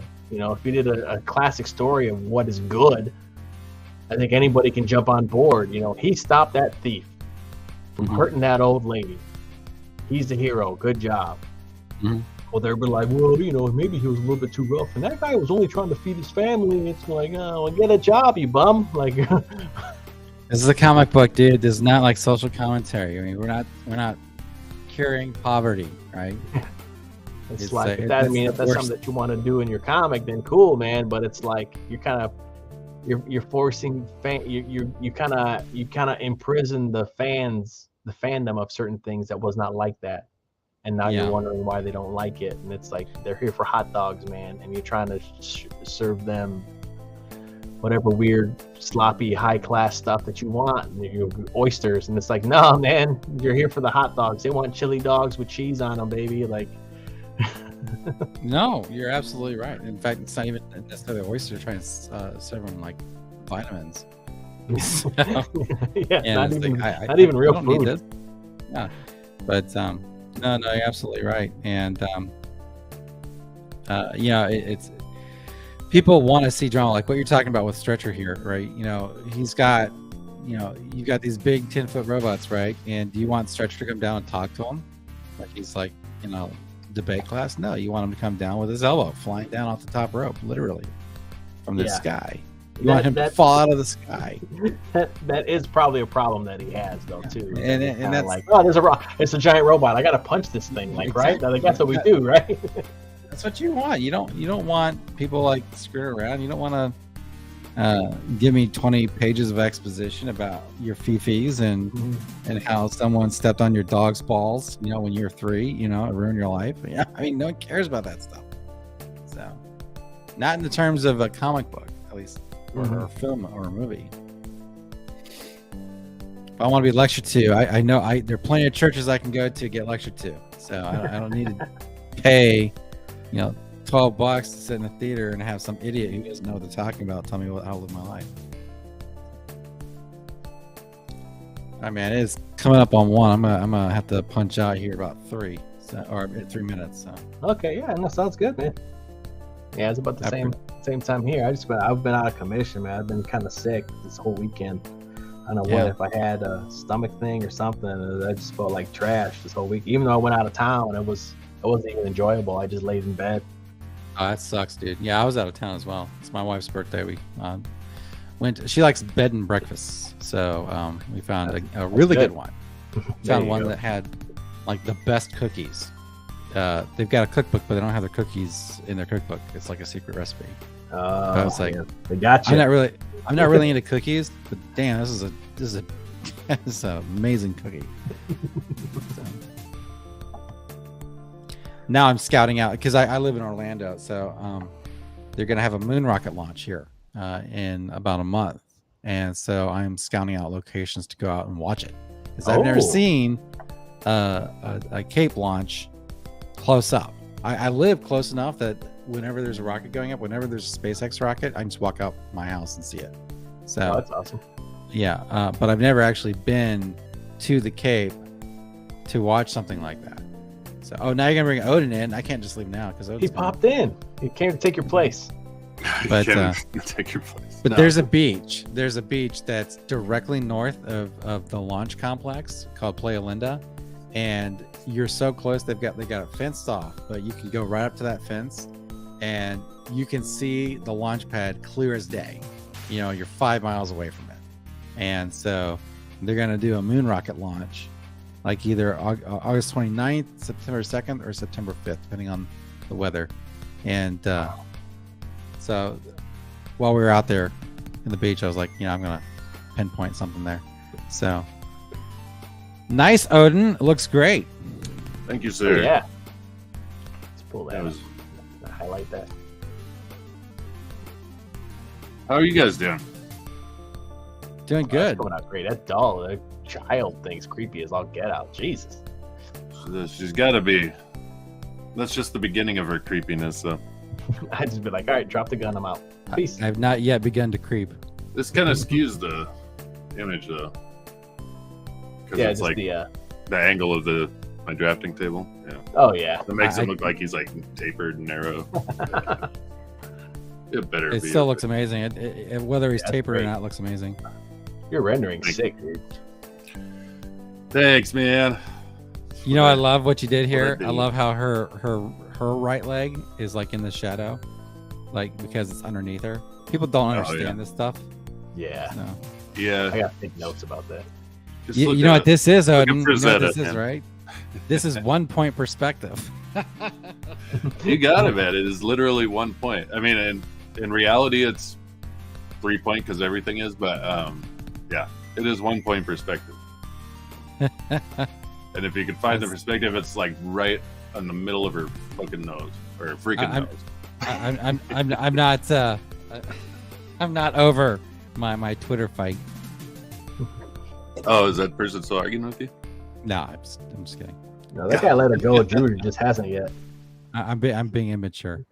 Gotcha. Yeah, but I actually wrapped this up a couple hours ago.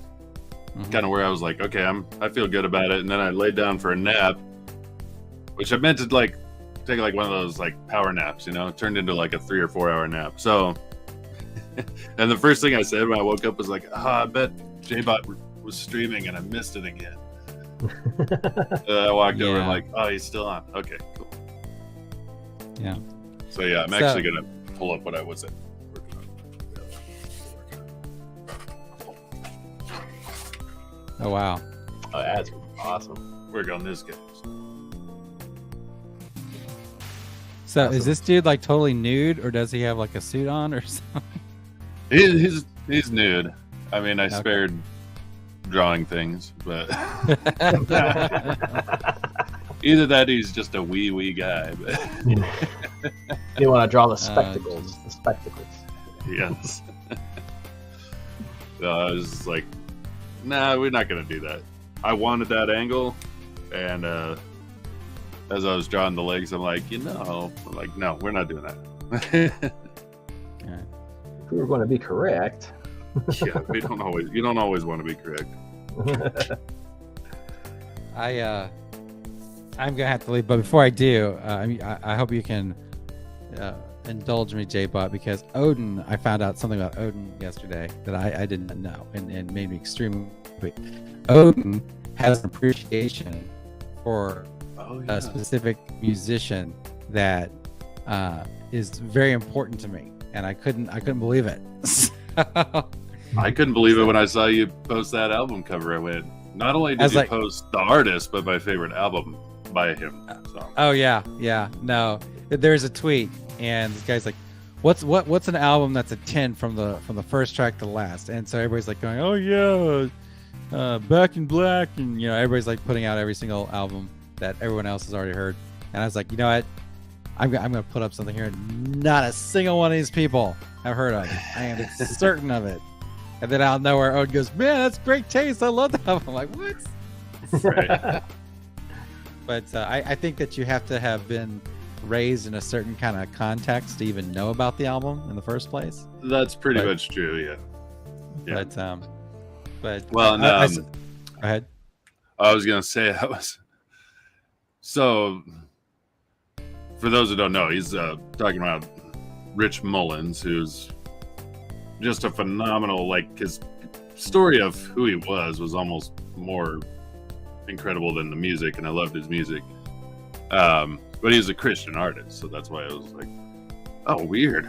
Like, you basically again have to be raised a certain way. But my mom raised me on Amy Grant, who did "Sing Your Praise to the Lord," which I didn't. Which I was like, that's a great song. That piano intro is amazing. Then I'm like, that's when I learned that it was him who did it.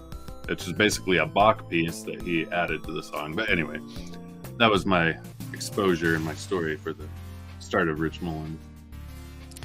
Yeah. So before because I'm sure JBot's never heard of Rich Mullins, but well, more than like. But my favorite album. That's cool. I'm sorry. What'd you say? I said, "Oh, that's cool. That's cool. Go for it." Talk to it. So back in the day, okay, so if you were raised like as a social, conservative, religious, Christian family environment, you were invariably exposed to something called contemporary Christian music, or CCM. Oh, insufferable. And a lot of it is basically what it is it's like, oh, if you like X band, here's a sanitized sound-alike band. And very few times would you actually get someone who's a real artist and and did not sound like anybody else, but was in fact amazing lyrically. Because if you're going to be for someone to be a popular Christian artist, they can't just write good songs. They have to write songs that don't offend 90% of Christian denominations, and so it's a big deal because they do church very tours, narrow exactly road that gets traveled. Yeah, so so consequently there's just not a lot of really good music. Like currently, if you go look up Christian music in Apple Music, it's all literally the same thing. Everybody is doing what they call worship music, and it's insufferable, and hippies listen to it with their Yeti mugs and their Birkenstocks, and they Instagram how awesome and Jesus is just like it's insufferable. Anyway, but back in the 90s and the 80s, you had these people like Amy Grant or Michael W. Smith, but then you had really impressive people like Rich Mullins. And so Rich Mullins wrote lots of hit music for other artists, but he could have been a superstar. But what he decided was he said, there's a religious group that I belong to, so I'm going to ask them to manage my money, and I want them to give me only the average salary of an American every year. Yeah. And so when he was making millions. Yeah, he was making millions of dollars. Wow. He wrote a song called Awesome God, which is like a massive Christian hit. Yeah. And where you have guys like Michael W. Smith or Amy Grant, and they're like doing crossover albums, and they're like getting #1 hits like on Billboard 100. Rich Mullins is out there teaching music to Native Americans on reservations. And on the average American salary, which is like what? It was like $25,000 back at the time. Yeah. So he was living on $25,000 a year when his income was in the millions of dollars. So he is one of these. You always hear about these Christian artists that they've got these big ass houses, and they've got like 15 different cars, and they're like these televangelist type people. But Mullins was like, I don't care about that, and so he would get in a Jeep and he would drive with his buddies from church to church to do concerts. But his writing was seriously on a different kind of level. The way he wrote songs, he didn't just say Jesus is great and God is good and wonderful and be good. He didn't do songs like that.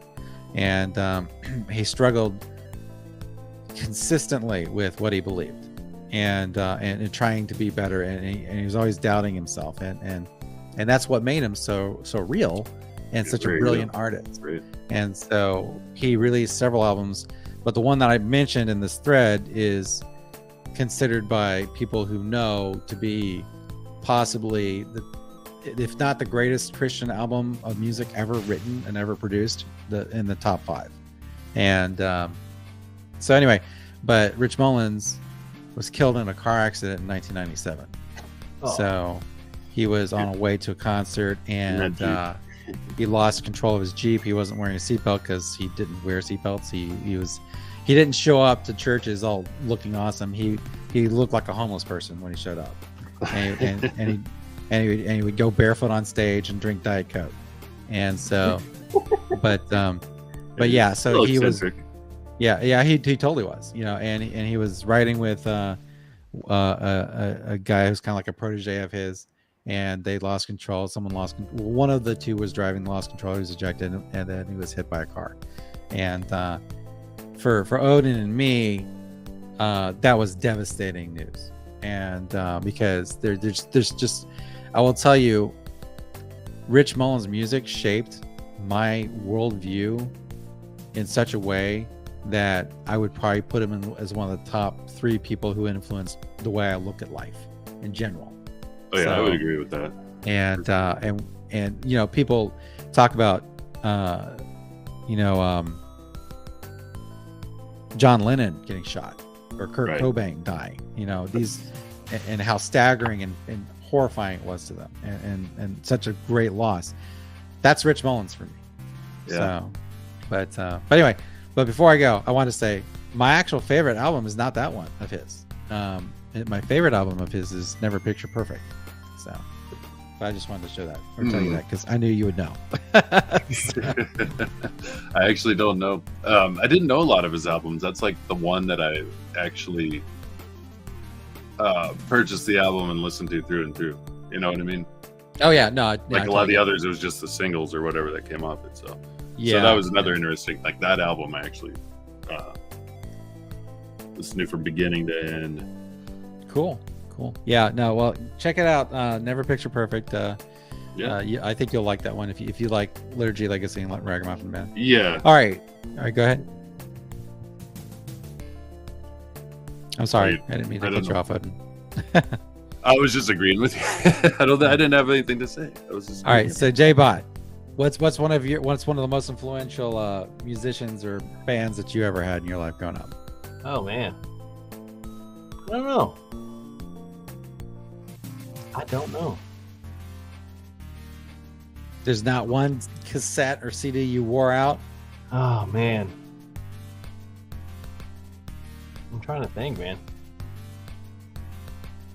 Off the top of my head, probably the one I listened to the most that I could recall was probably in high school. I loved like Rage Against the Machine, especially like during like the Evil Empire is like the top for me.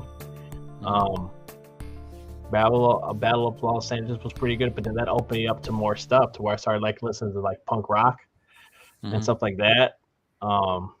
Probably top favorite band in terms of like bands and stuff they do. I love Rancid and the Ramones and the Clash. What's your favorite Rancid album?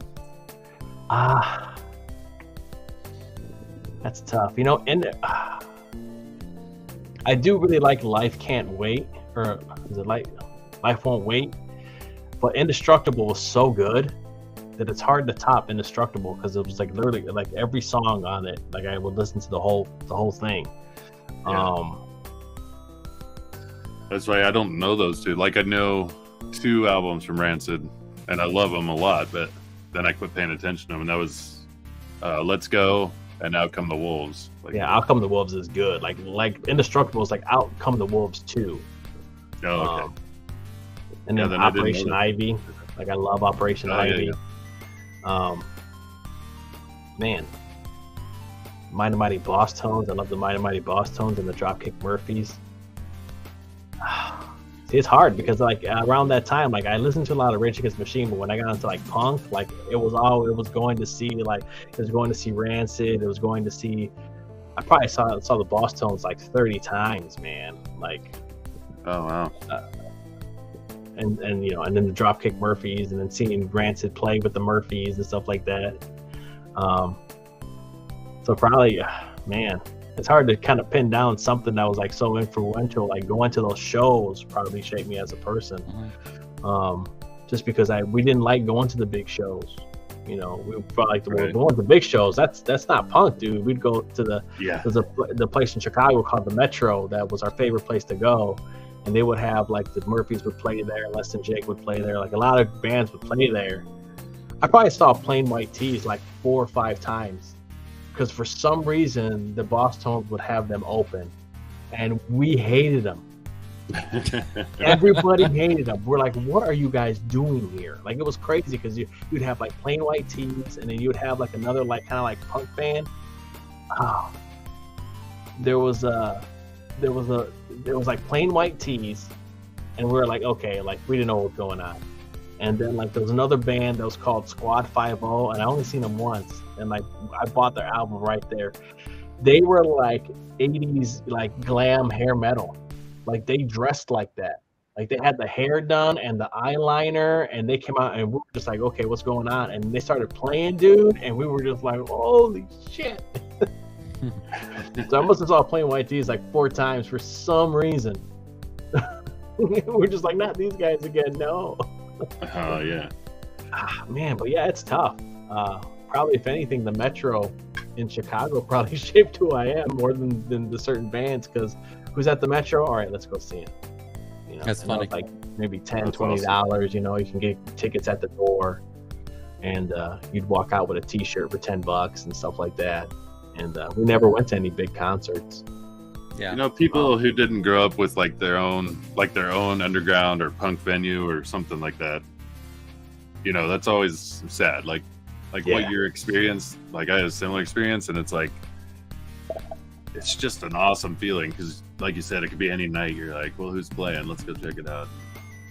And then you're like, oh, they're pretty good. We saw the Boss Tones once in Milwaukee. Oh What the yeah, hell's the place called? It's like, I can't remember what it's called up there. And it's called someplace. I think they say it's haunted. nice. I don't want to say Alexa's talking to me over here. Bezos box coming But off it the was top like, rope.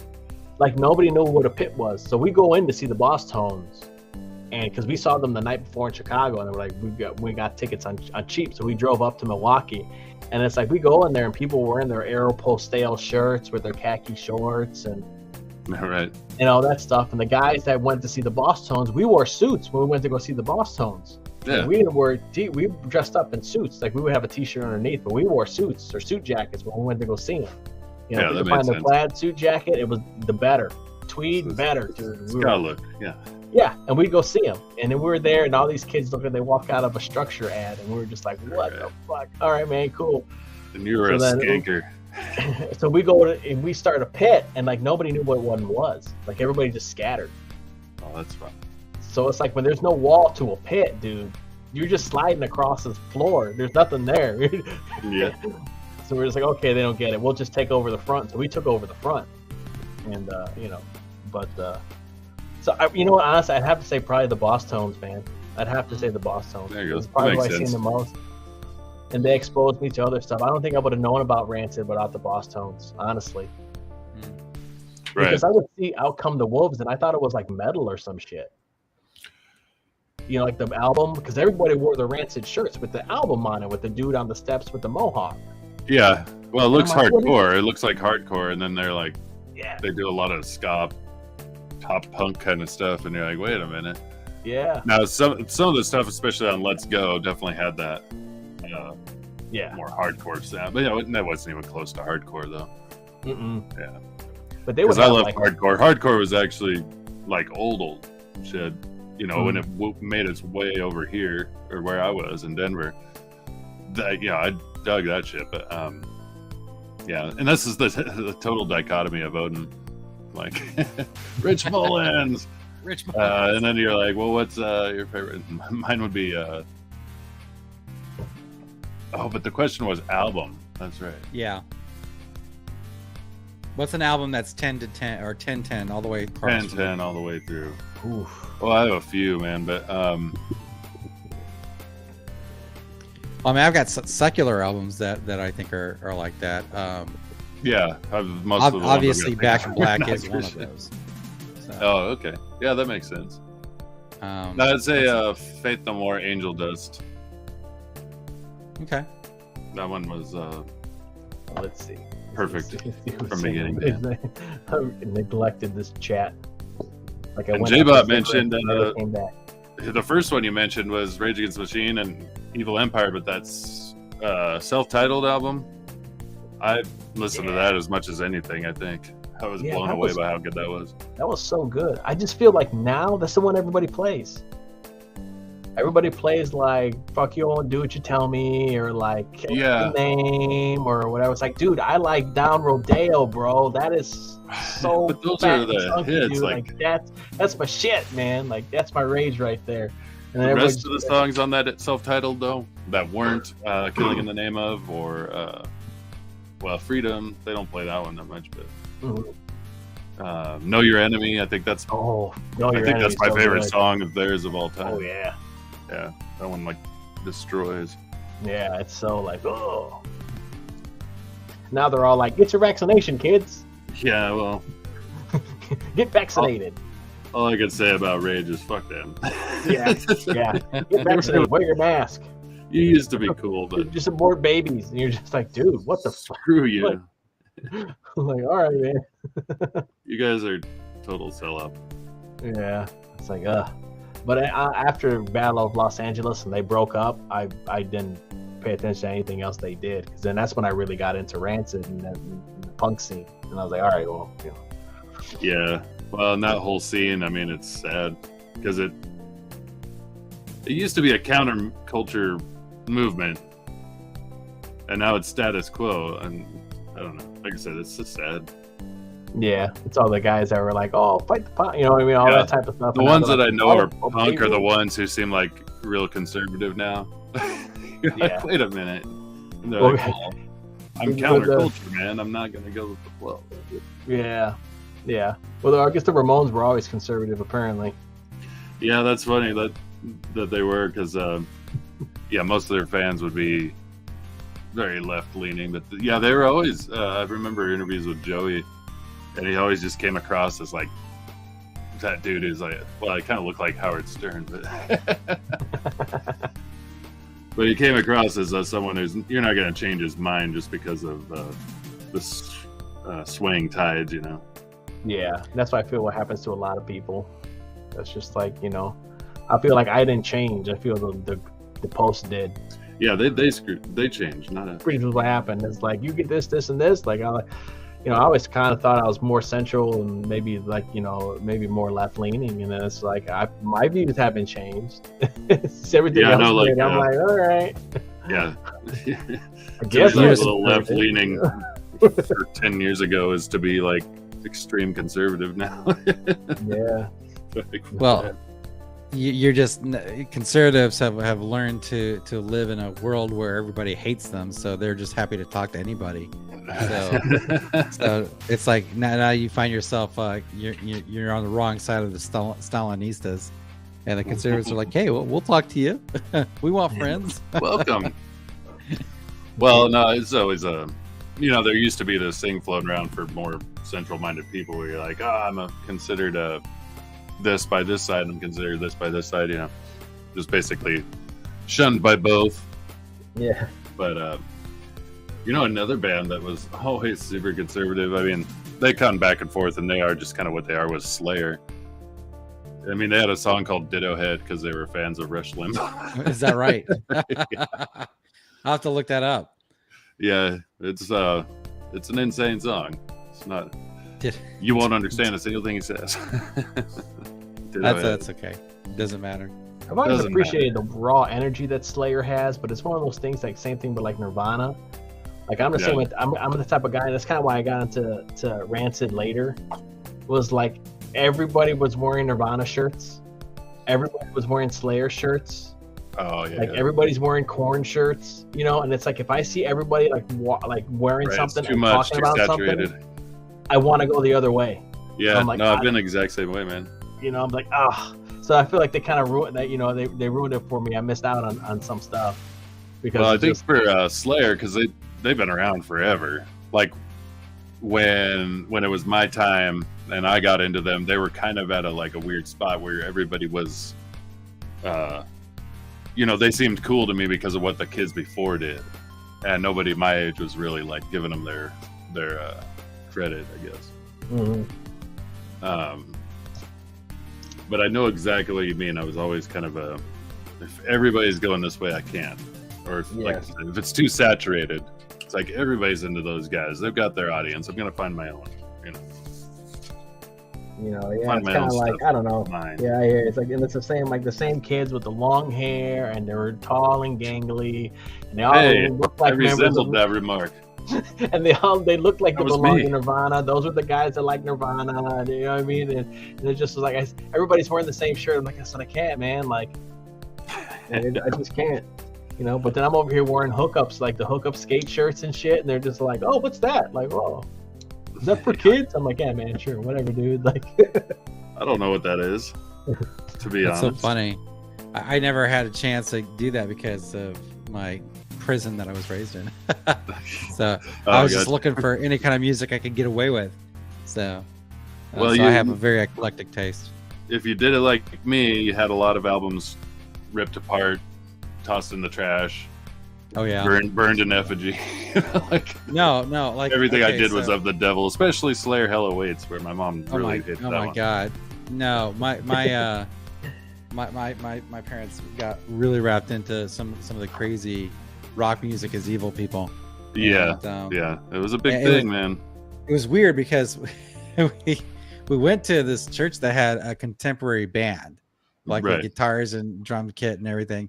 But then we'd go home. It's like, you can't listen to Amy Grant. She's got a backbeat. Yeah. You're like, what? What the Did you take us to this other church like twice a week that's got this, and then I can't listen to like, I remember there's a guy named Stephen Curtis Chapman, and he had this album right? called I know Signs this. of Life, and in this album he had a song talking about alcoholism, right? And so my mother's like, well, he's talking about alcoholism, you can't have this album. I'm like, what do you want? I don't think he's glorifying yeah, this. he's not telling us to go out there and get hammered. I mean, that's not what he's looking for here. Oh, you mean it wasn't that Stephen Curtis Chapman song, like Cake Stand? Cake Stand? I don't know that one. Oh, it was a joke. Oh, okay. Well, He doesn't have a song called Cake Stand. Okay. Yeah. No, but like DC Talk was forbidden. You know? Oh yeah. Oh my god. Oh, you know who DC Talk was? Holy You know DC Talk, JBot? Oh yeah. They kind of made a splash in the secular world for a while. Yeah, My- no, my- DC. My Go ahead. buddy who I grew up with, they were big Christians. They were big Christians. And we all knew DC Talk. There was Yeah. that Jesus Freak song.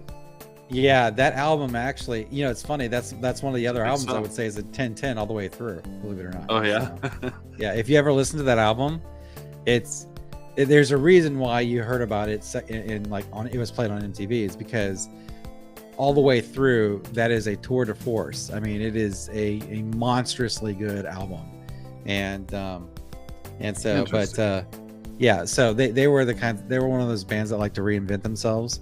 So like their very first album was like this really bad 1980s hip hop album, and you could tell they were trying to be like the Beastie Boys, and Yeah. then they had this other one that was Free at Last, which was more of a it was definitely much better produced hip hop album. But then Jesus Freak comes out, it was like grunge rock. It's like they went Nirvana, and but yeah, that was a really good one. So then there's one other Christian album that I would put up there as a 10-10, and most people wouldn't have heard of it, but it's Lead Me On by Amy Grant. So, but There you go. All for if you want to get your Jesus on, those are the 3 albums I recommend. So, I tell you what, But, I loved Hootie and the Blowfish, Cracked Rear Oh, yeah. View. That was Oh, a yeah. good album.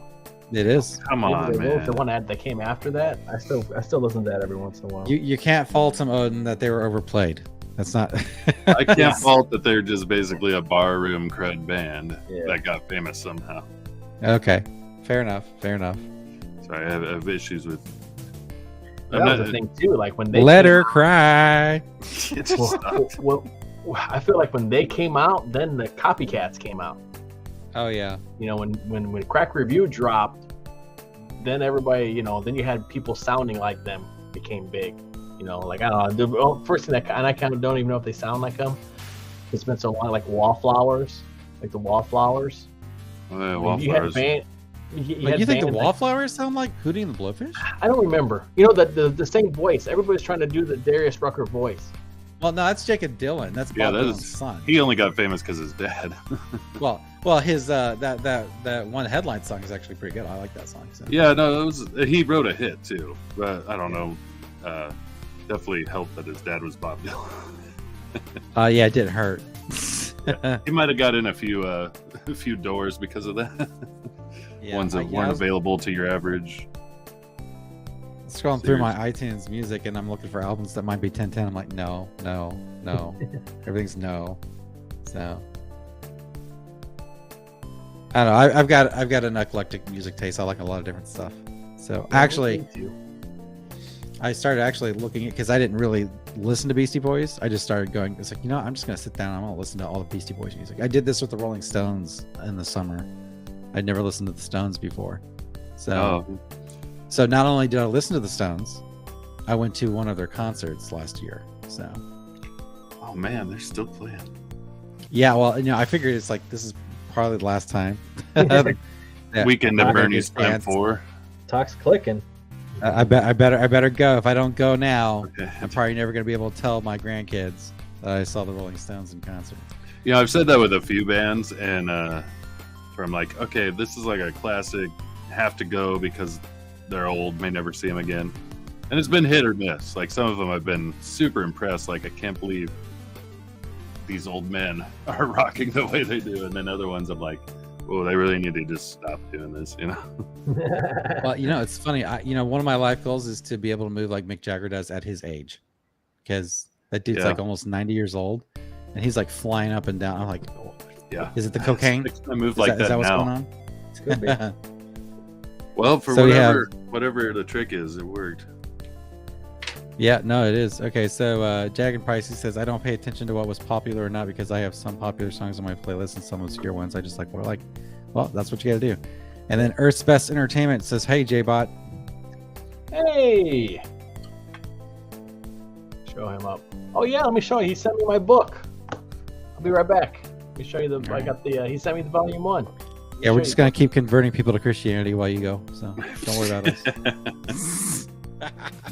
Well, you know what's funny is I cannot get on board with, you were mentioning DC Talk, and I did mention Amy Grant, but I don't particularly, not particularly fond. But I was like the only one. There was only one that got to me, and it was Rich. Every other contemporary artist, even ones that I thought were probably a really cool person in reality, but I just can't get on board with the music. Sometimes it just drives me nuts. And even Rich, sometimes I'm like, that sounds so standard, but his lyrics would be so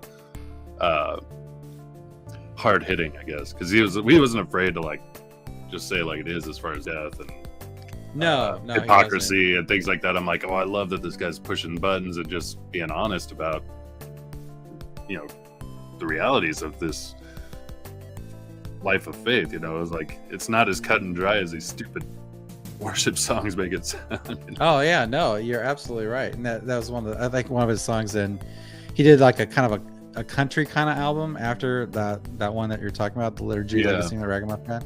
It's called Brother's Keeper, and in that song, I like to say that there's a Rich Mullins lyric for everything in life.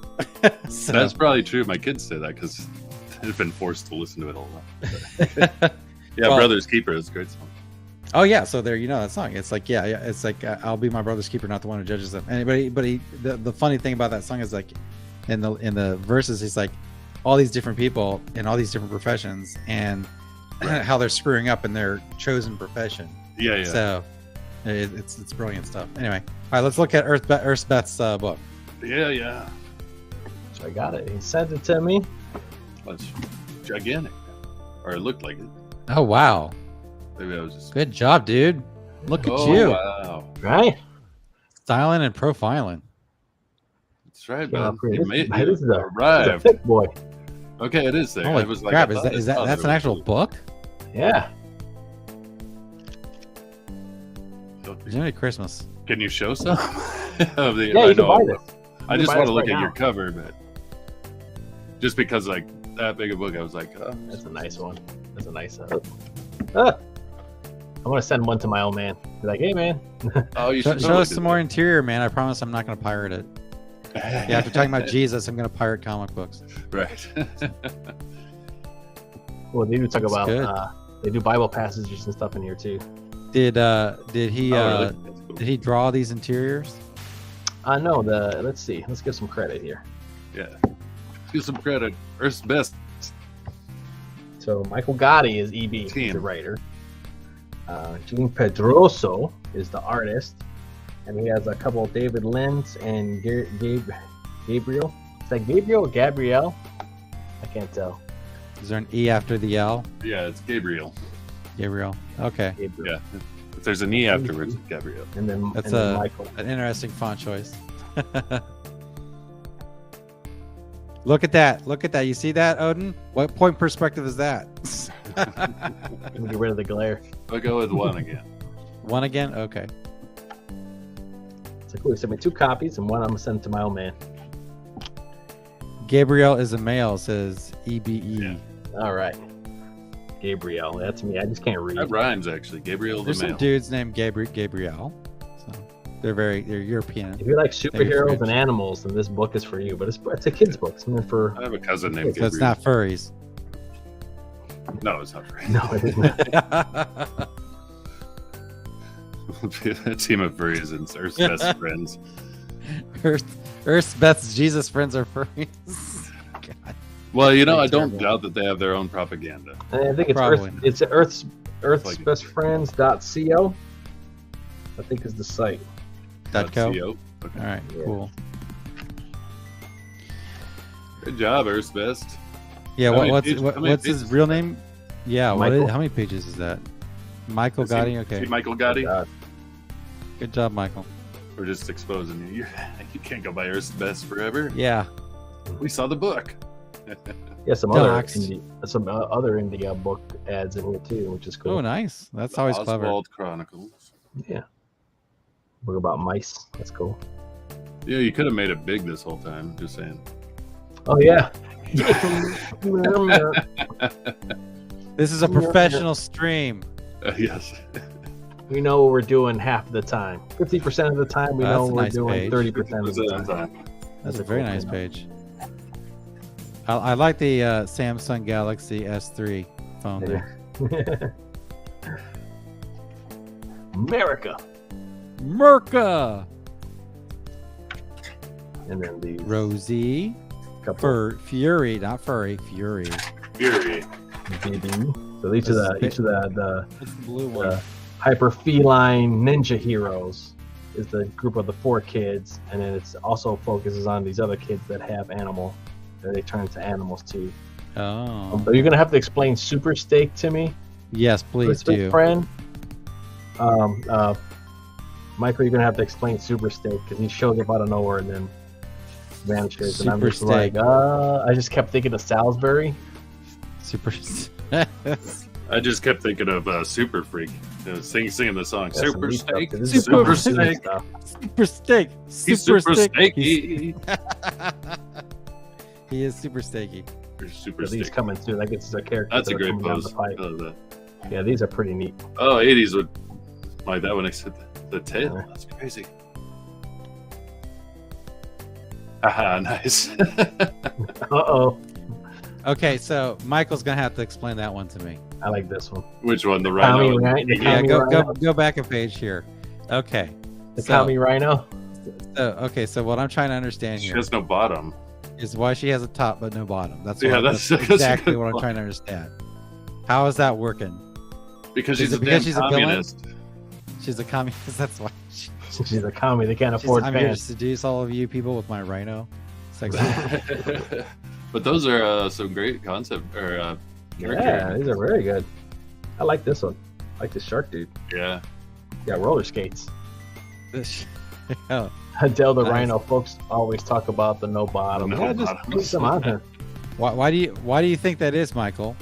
Why do you think it is that people always talk about that she has no bottom in a Christian comic book? These are cool. That one seems a little bit out of place. No, it's a solid book. I mean, I'm really impressed. I mean, I make snide comments, but it's nothing personal. Anybody that's actually got a book put together, it gets my applause because that's impressive just to get that done. But there are so many cartoon characters that have shirts and no pants. Yeah, but if however you're doing it, you need to pick a horse and ride it.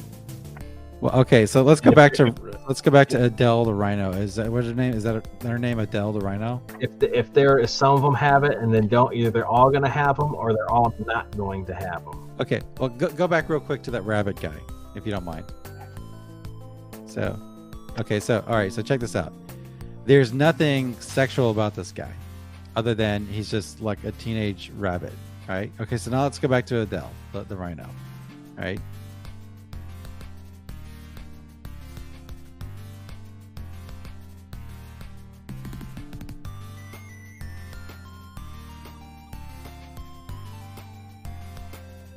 Okay, all right. That's sexual. The top there. That's like a bathing suit. So with a bathing suit top, you'd expect to see bathing suit bottom. With the jacket, you don't need to see pants because he's just wearing a jacket, and like his clothing is his actual body. So I think that's, and this is not me nitpicking. I'm just trying to explain. I think why you wonder why people talk about it, and that's probably why. So please feel free to kick me off the stream if I'm being an ass. Get out of here. You're in timeout. Drew's whole channel though is picking apart comic books. That is true. I do Community, bitch about appreciate it, comics. man. So, But that is awesome. That Best. was awesome. yeah, real no. Did you get a page count on that? That's got to be like 180 or something. Billion. I mean, it's pretty big. Let's see. Let's start. We'll go with just story. Just story. Let's do that, or just split it. Yeah. There's a lot of goodies at the end. I don't know, man. Half naked You know. rhino. You might know. 184. He knows. 184. Man, I was There's really no number close. on him. So. My goodness, that is an achievement. Yeah. Look That at really is. That's huge. Bravo, 115 dude. story. 15 the story. Nice. Congratulations, Michael. Nice. I've seen him around on Twitter actually. Yeah. Yeah, yeah, So, same yeah. here. Someone So. is fine. I've seen him do videos. So he's out there. He's doing the hustle, man. Yeah. He's getting Heck after yeah. it. so. Making books, man. He's making books, Yeah. and that's all that matters. And a nice choice on that cover artist there. Yeah. Was that a That- variant or was that the only cover? I think this is the cover, if I'm not mistaken. To see this is season 1, volume 1. So what it is that this is a collection of the books that he does. So you were able to order each individual one, and he came up with this collection that's like the books together. And then he's going to do season 1, volume 2 is going to be the second half. He's going to release them as books, and then you get the, then you get the collection. Yep. No, that makes This sense. would be like a graphic novel or whatever they're called. Yeah. Real what is quick, that go term? back to I'm just mentioning this to Dragon. We were talking about Christian music artists, just to answer that question. Oh.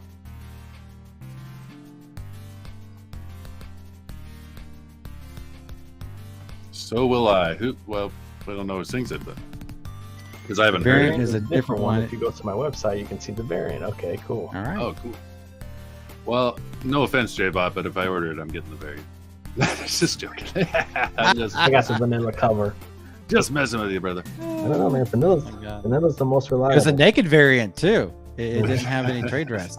There's the NC-17 version. Yeah. This is going to be the variant that you're going to have. They don't even I'm have gonna draw tops. bottoms It's, on. it's Earth's bestest friends. There's bestest friends. I'm going to draw the bottoms on. That's going to be the bottom variant, the panty variant. Well, that sounds Earth- kind of gay. Earth's, the naked variant is Earth's best friends with benefits. You think the panty Friends with- variant would be the one that's more risque, but the panty variant is the one that includes the panties. Yeah, the topless rhino. That's one extra. That's one extra pair of panties you don't get in the regular yeah, one. yeah. Yeah. Okay. All right. So Michael,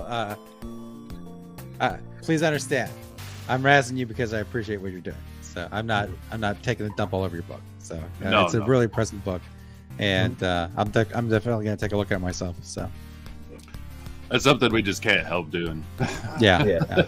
By the way, whenever my book comes out, you can feel free to go make toilet flushing noises with it if you want, and I will heartily laugh and say I deserved it. Actually, whenever my book does come out, I'm gonna make a review. I'm gonna do a review video where I slam my book personally. Oh, that's a good idea. Yeah. I'll put a that's good mustache on. one. That'd be great. And Look at twist this it. alligator. This is not what alligators look like. Mhm. That's not how she would look flying out this building. Too many scales. Right. Alligators typically have 1,000 to 1,500 scales, and I see there's only like 800 here. Drew Williams clearly doesn't know how to draw. Clearly has missed the mark on this. What utter garbage. He should have Utter. hired John Romita Jr. to draw for him. That's what I'm saying. Then you're like, Spider-Man Amazing Spider-Man #1 is better than this trash. Oh man. Well, I saw you pick apart that Frank Miller Spider-Man too. Oh, That well, cover. yeah. And that was somebody was talking about how good it was, and I was like, well, it's not good. I don't know if I don't know. But those are two artists that I have a love-hate relationship, and I always have. To where I'm like, there's good John Romita Jr. and there's bad. There's good Frank Miller and there's bad. But like as they get older, it just seems to be more bad than good. Like they tried really hard when they were young, and now they're like, screw it. Everyone knows who I am. I don't have to try anymore. Yeah. JBot, did you see that Spider-Man by Frank Miller? I did the spider ant or the ant. Ant-Man. Yeah, that's my point. See, Ant that's my problem Toes. with it. It's not. It's that it's not Spider-Man. He's not. He's drawing something that looks like Spider-Man, but he's got toes, which Spider-Man never has, and he's got what looks like an ant emblem instead of a spider emblem. Because I'm there's wondering not a if it was- single spider that looks like that. Yeah, I wonder if it was black and white. If you would notice the toes. Well, as somebody much. added that somewhere. Yeah. And From the problem, though, with squareness of the toes, I'm saying that was Frank Miller from the beginning. Yeah. Oh yeah, that's absolutely true. So I mean, Donald's like, oh man, this is the greatest ever because he just loves everything Frank Miller. Yeah. I'm like, well, you gotta admit that Frank Miller is got a very distinctive style that doesn't necessarily greet your eye as hot. Yeah. Yes. Yeah, well, no, like the Sin City stuff though. Yeah. was Well, that's hot. different. Well, that's a totally was- different thing. That was So, Frank Miller on fire, and then like his early days at Marvel were ridiculous, like that Wolverine cover. Yeah. Yeah. One of the greatest covers you'll ever see. I mean, absolutely. When it works, it works, and when it Like- doesn't, it does not. JBot, if Frank Miller is drawn like you're drawn right now, that'd be like peak Frank Miller. So there you go. There's the compliment of the day. Well, Yeah, he was a no. big influence on me as far as like, there was a time when I was trying a lot of that negative space, kind of just bold black and white, using no outline, just negative space, and I thought that stuff was amazing. But no, then you're right. he started doing after Sin City. Then they got him to do a couple things for DC that were just god awful. I don't know how else to put it. It was like a Wonder Woman. It was laughable. I'm like, I can't believe like you can tell it's Frank Miller and his the name's Dark on Knight. it, but he just Dark Knight basically went Rises. in with a fat brush and a thin line, and everything looked like It has- garbage. It has wife coloring it, and she wasn't doing a too hot job either. So, I think that Oh. Dark Knight, the Dark Knight 2 or whatever, was oh my so god, my brain. I'm like, what? that Oh. book is awful. Well, he did the original though, right? Yeah. Well, no, he did. And that was So- like classic. That's like one of the best Oh, it absolutely is. In fact, Very I've got the interesting. absolute. Batman. I've got absolute Dark Knight right there on the shelf. You can see it right there. What that's it's it. I like. see it. I It's can like, let's see smell what it kind of from- filters we could put on this shit. Yeah. Oh man. But his Wonder Woman, it's like Austin Powers would say, it's a man baby. Yeah, yeah, he was never like great at drawing women. Mm-mm. Like I said, on Sin City, he pulled it off because he would draw them in seductive enough posing and do what he could. But and again, that negative space, that the way that he drew worked. But yeah, he always made women look really weird. Yeah, the big lips. Like his Big bones. Catwoman. Yeah, his gigantic. Catwoman in dark. Oh god, in fact, hold on, I'm just gonna get it. I'm gonna show you. I'm showing you. I'm gonna right. show you what I'm talking about. Hold So on a second. bad, I have to look at it. Better than 1,000 words because I don't have time for 1,000 words. Right there, you go. I think what happened with the mistake with the spider is he did all the legs facing down. That's why it looks like an ant. Oh yeah. Well, it's also the shape of the body. Oh, is Right, there like a 3 spider sections is a instead of very 2? bulbous abdomen, Yeah, and it doesn't have a thorax really. So Spider-Man's basically a head and an abdomen, yeah. whereas he drew like an He drew an ant ant. shape. You're a freaking ant. Drew an ant. It sounds like it would have been less noticeable if the top 4 were facing up. It was an ant with 2 extra legs. Well, I didn't look. Maybe it was only 6 legs. I don't know. I don't know. I was like, it's not too bad, but it would look better in black and white. Probably. Well, I could see that too. The colors were really flat and boring, but yeah, no. But I remember like on first inspection of that image, I'm like, oh, that's like better than the last stuff I've seen him draw lately. Yeah. And then Drew did a little critique pointing those things out, and I was like, oh yeah, that's not good. Oh. Oh yeah, what am I doing here? Dragon says, I remember what Catwoman looked like in the Dark Knight Returns animated movie, and she was hideous, even though I know she was old. Yeah, she was rough. Oh yeah. Yeah. All right. Yeah, Catwoman's been all over the place too. So this is what I'm talking about, right? I mean, that's terrible. Well, everything before the last panel looks pretty good. Well, yeah, that's fine. Is her Yeah, head like too close-ups big? of her lips actually look pretty alluring and good. And Yeah, and that's fine too. But then you get to this, and you're just that, like, yeah, what that the hell last happened image here? is disgusting. Like, where's her chest? You know, why Where's her why organs? why are her lips the same color as her face? You know, and I'm not even talking about like the shoes, Yeah, that's pretty bad. because the shoes aren't even in that image. But But you that know, cover picture, man, that's good Frank Miller. The cover What, of that whole this? thing. Oh God, yeah, no, that's One of see, his that's what I'm best talking about. drawings This is amazing ever. stuff. Yeah. Yeah, this is Batman. Yes. Yeah, he destroyed that cover in the good way and destroyed that some other stuff. Like, Yeah, like I here's said, that's always a love-hate relationship with Frank Miller. I And was it's like, thinking I could tell I was going to be good from here. like gonna this Green be- Lantern, right? Can I? Or let's see. Do Yeah, I we know can how see to it. do this? There you go. yeah, there you go. You could go the opposite. It's like backing up a trailer. Yeah, there you It's go. like his head's too big. There you go. Yeah, So but like- again, I love the use of negative That's space. great. That Shazam is dope. Yeah. Yeah, I mean, like I said, Frank Miller's like he's a master in so many ways, and then he just drops the proverbial ball so many times. It's probably like, it's like, I forgot I had to do this. Yeah, that's pretty much No, I'm it. sure that's kind of what it is. He's like, I'm Frank Miller, bitch. Maybe That's a just fat shit on a marker. page Yeah. and people will buy it. You're right. That is pretty. I'm Frank Miller, bitch. Enjoy yourself. Enjoy yourself. Dark Knight, everybody, Dark Knight. not.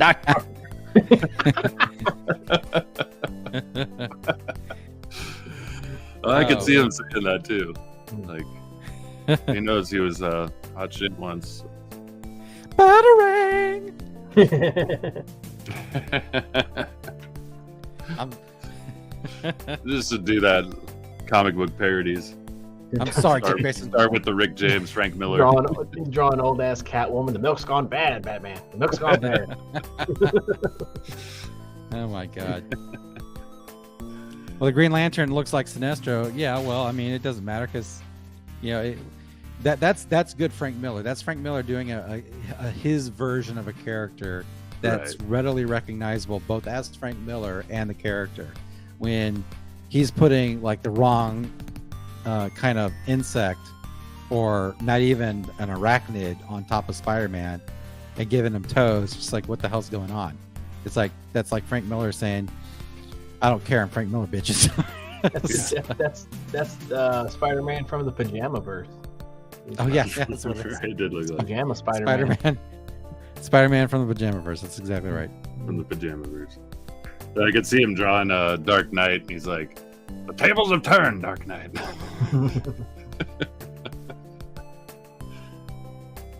I think somebody can quote Dave Chappelle much better than I can. That's true. I probably watched that way too much. That specific one, and all of them. That season 2 was ridiculous. What a genius. As soon as that came out on DVD, we all went and bought it. We're like, that's why Oh, I think yeah. I think with that, I think that's why he'll probably, I'll call him the greatest in my opinion. At least of our generation, I think so. But that's just me. Well, and even stand-up. I'm like, Yeah. the stand-up is dope. not like the last one or two that were kind of pretentious and him talking about like the shit he's going through, but the one before that, and I think it was, I can't remember the name of it. It was a Netflix special, but I remember watching it going like, man, there's not a better stand-up right now. Yeah, Is that, Killing Me Softly was a good one. Yeah, maybe man, that was the one. Yeah, you could pick any of them. They were good. Except, his modern ones, he's more like talking, like lecturing, and kind of. Yeah, once he took a like chair and started complaining about Netflix and being ripped off. And I'm like, I get it. You got a platform to talk about that, but that's not why we're here, bro. Yeah. At the same time, it's like, you're Dave Chappelle. You can do whatever the fuck you want, man. Yeah. That's, Yeah. Like, go for it, bro. He became his own caricature. There you go. What was Well, rough? you know, in the go ahead. Sorry. I was gonna say what was rough is we were watching the Bill Burr show that he had, not his stand-up, but he's doing a show that has like comedians who kill or something. Yeah. And he has quite a few, like, not quite a few, but there were some that were just like, dude, you must know these people, like they must be friends, because there are a lot, like some of them are like they're you could tell there's like big lefties and stuff, which there's nothing wrong with it, but you could tell they were kind of doing that weird like Daily Show humor that nobody laughs at, but everybody's yes queen type stuff. And I was like, dude, like, that's not offending everybody. And I don't know if he like had to do that to kind of like help these people out. And then like, okay, here's my special. That's totally like my stuff, and that's better than. It was weird because we were like, dude, is he gone woke? Like, and funny's funny, man. You know what I mean? It's kind of like some people say it's suggestive, but no, like comedy's comedy. And I could tell when somebody's trying to lecture me and kind of like talk down to whatever your morals are and stuff. It's right. You know, they're still making Trump jokes. I'm funny. like, bro, like the guy hasn't been in office. Like, stop making Trump jokes. Like, is that all you got? Like, well, do you know who Shane Gillis is? No. Well, he was on SNL for a little bit, but they kicked him off because he was conservative. Basically, he got canceled. Really? But he does a great Trump. But he's not. He's like kind of like going with this whole. I'm not a Trump supporter, but can we at least admit he's funny, you know? And he's not coming at it from the whole like, just make fun of him because he's low hanging fruit to make fun of. Mm-hmm. Yeah, his stuff on Trump was actually hilarious. He's like, can we just admit he's the funniest president we've ever had? And I'm like, yeah, no matter what you think of him, unless you're like one of those weirdos who's like just enraged anytime he talks. I was like, yeah, he was hilarious because he was so ridiculous. No, he said things that were funny, and he said things that were designed to piss off, quote unquote, the right people. Invoke a response for sure. And he does have of all the presidents, there is no one that has nearly as unique a speaking style as Donald Trump does. That's true. Yeah. And his incessant need to nickname everybody, which is another hallmark of a good stand-up. Chappelle has kind of gotten into this point where I think he realizes that he's made so much money that he needs to kind of like make it safe for up-and-coming comedians. Because of this, attitude of, oh my God, I'm offended. You can't like say that. That's just not fair. And comedy, Charles Schultz once said that comedy, all comedy comes from grief. And that makes sense.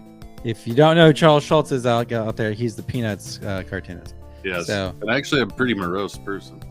Yeah, exactly. But yeah, so that's the whole point, is that all comedy is coming out of some kind of suffering, and usually it's coming out of experience, and because how do you deal with something? You sometimes you can only just laugh, and that's mentally, psychologically healthy. So, but it's funny you say Bill Burr or Chappelle's like the greatest. I think Bill Burr is actually pretty close. So Bill Burr is hilarious. Bill Burr is definitely right there. Yeah, I think just at the time that one special came out, like Bill Burr has like pockets where nobody can beat him. Like there's nothing funnier. Oh yeah. But I think that overall special, because I think Chappelle's ability to flow was greater than Bill Burr, and like kind of like encapsulate a whole special. You know what I mean?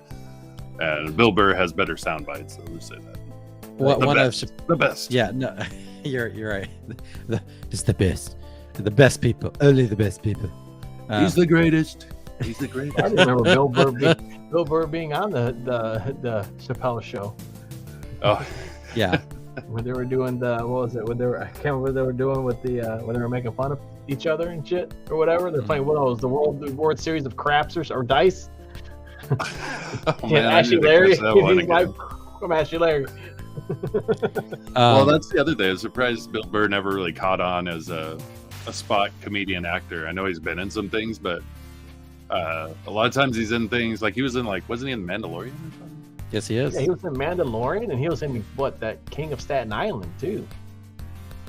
I don't know. He was good in Mandalorian too. That's the thing. Oh yeah. Right, but No, I was he's very thinking he'd good. be more often in movies as like this crazy redhead dude, who just shows up and like starts shit with people. Like that would be the funniest, but he's never really plays that. Well, the reason why I think is because Bill Burr's humor isn't really about him being funny so much as him being frustrated. No, that's true. All of his jokes and humor is about just being really pissed off. Right, it's like And- commentary on what's going around. Exactly, and juxtaposing things that are hypocritical, which is hilarious the way he does. He's a master at it. What I love about Chappelle is his ability to like set something up and then leave it hanging the entire special, and then at the very last moment, Right, make pick a it call back back to it, Yeah. and just drop everybody.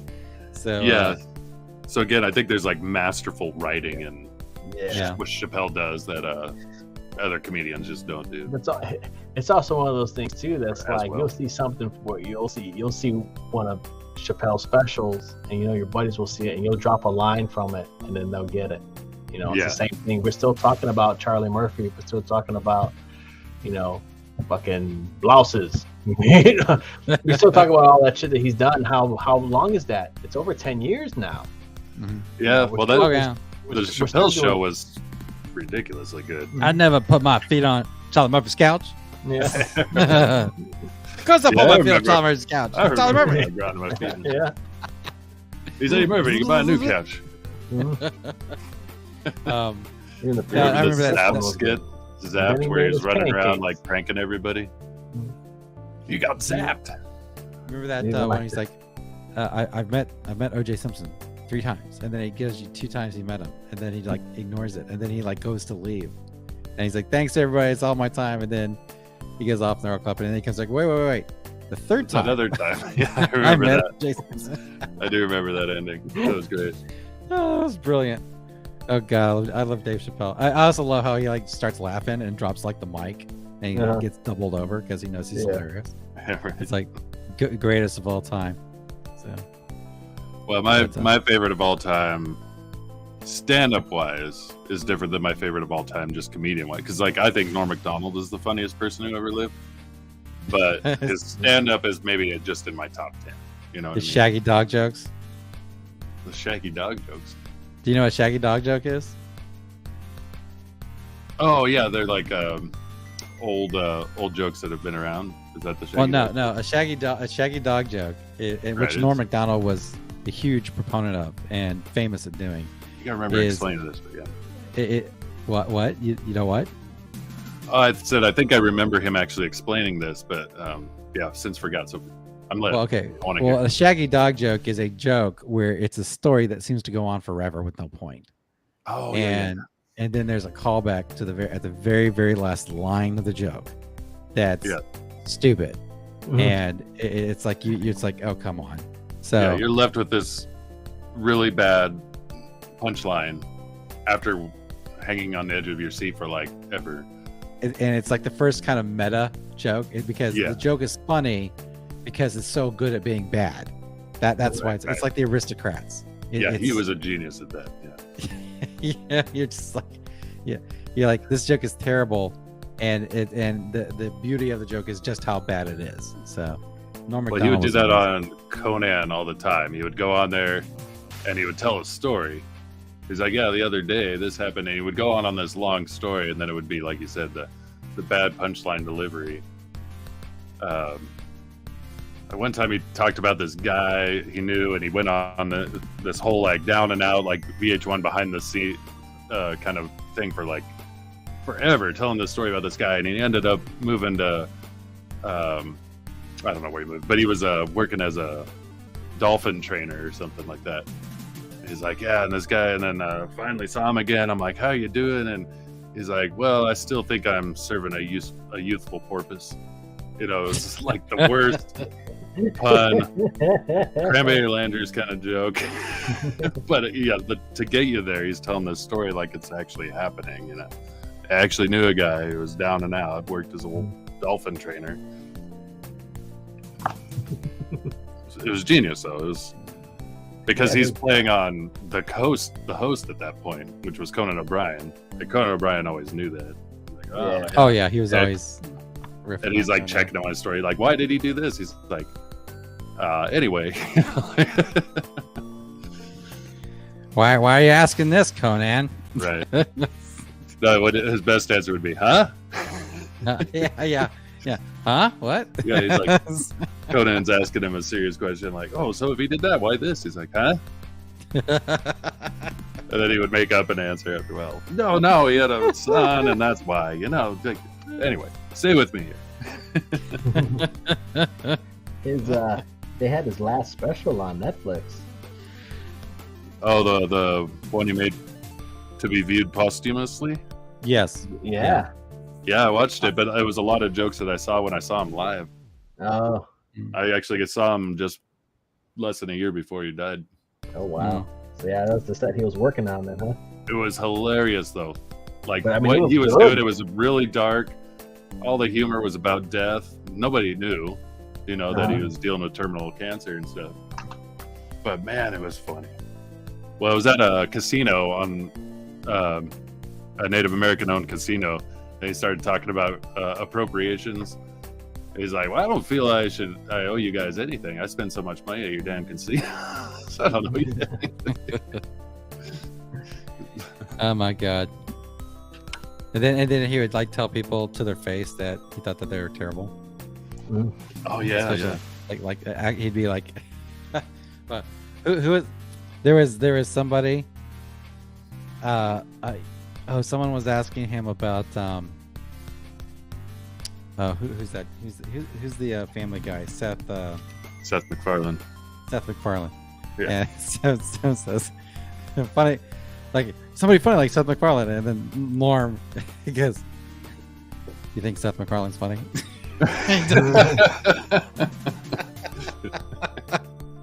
And the look on his face is like, "He's not funny." Yeah. It was awesome. Yeah, Oh my he had God. that kind of like gunslinger persona about him too, where he'd say anything like. Well, that's what got him kicked off Saturday Night Live. He was ruthless with the OJ jokes. Oh Yeah. yeah. Oh, Did did you just see when he came Don back Ohlmeyer was after he friends Oh my did with god, the yeah, he work? got fired from SNL for OJ jokes. Yeah. Oh yeah. And then he came back on. They asked him. Oh, back. when they hosted, yeah, When he hosted, they had him yeah, host that was the damn hilarious. thing. Yeah, and then he ripped on him. He's like, apparently, I'm not good enough to work here, but I'm good enough to host it. Yeah. And yeah, he was fucking ripped on him, man. It was great. Well, the punchline was, he goes, "So they fired me, and they said the reason was because you're not funny, and now they asked me to host the show." So he's like, "There's either two things: either I got really funny again all of a sudden, or the show has just gotten terrible." He's like, God, he "So was- stick So around bastard. for the shitty show. You'll see." That's kind of how he ended the whole monologue. Have you ever seen that clip where he was judging a comedy show? Oh yeah, when he worked on Last Comic Standing or whatever. I don't. Yeah, I think it was and someone like made some kind of Christian joke, right? Yeah, about what's her name, J.K. Rowling, and then the Bible. And Yeah. He Pointed compared out, to. Was Roseanne was one of the judges, I think. yeah. But yeah, no, it's like he was. Roseanne's like, "Oh, I think you're great," blah blah blah, and this other person's like, "Oh, you think you're great," and then Norm just like I think you're completely, terrible.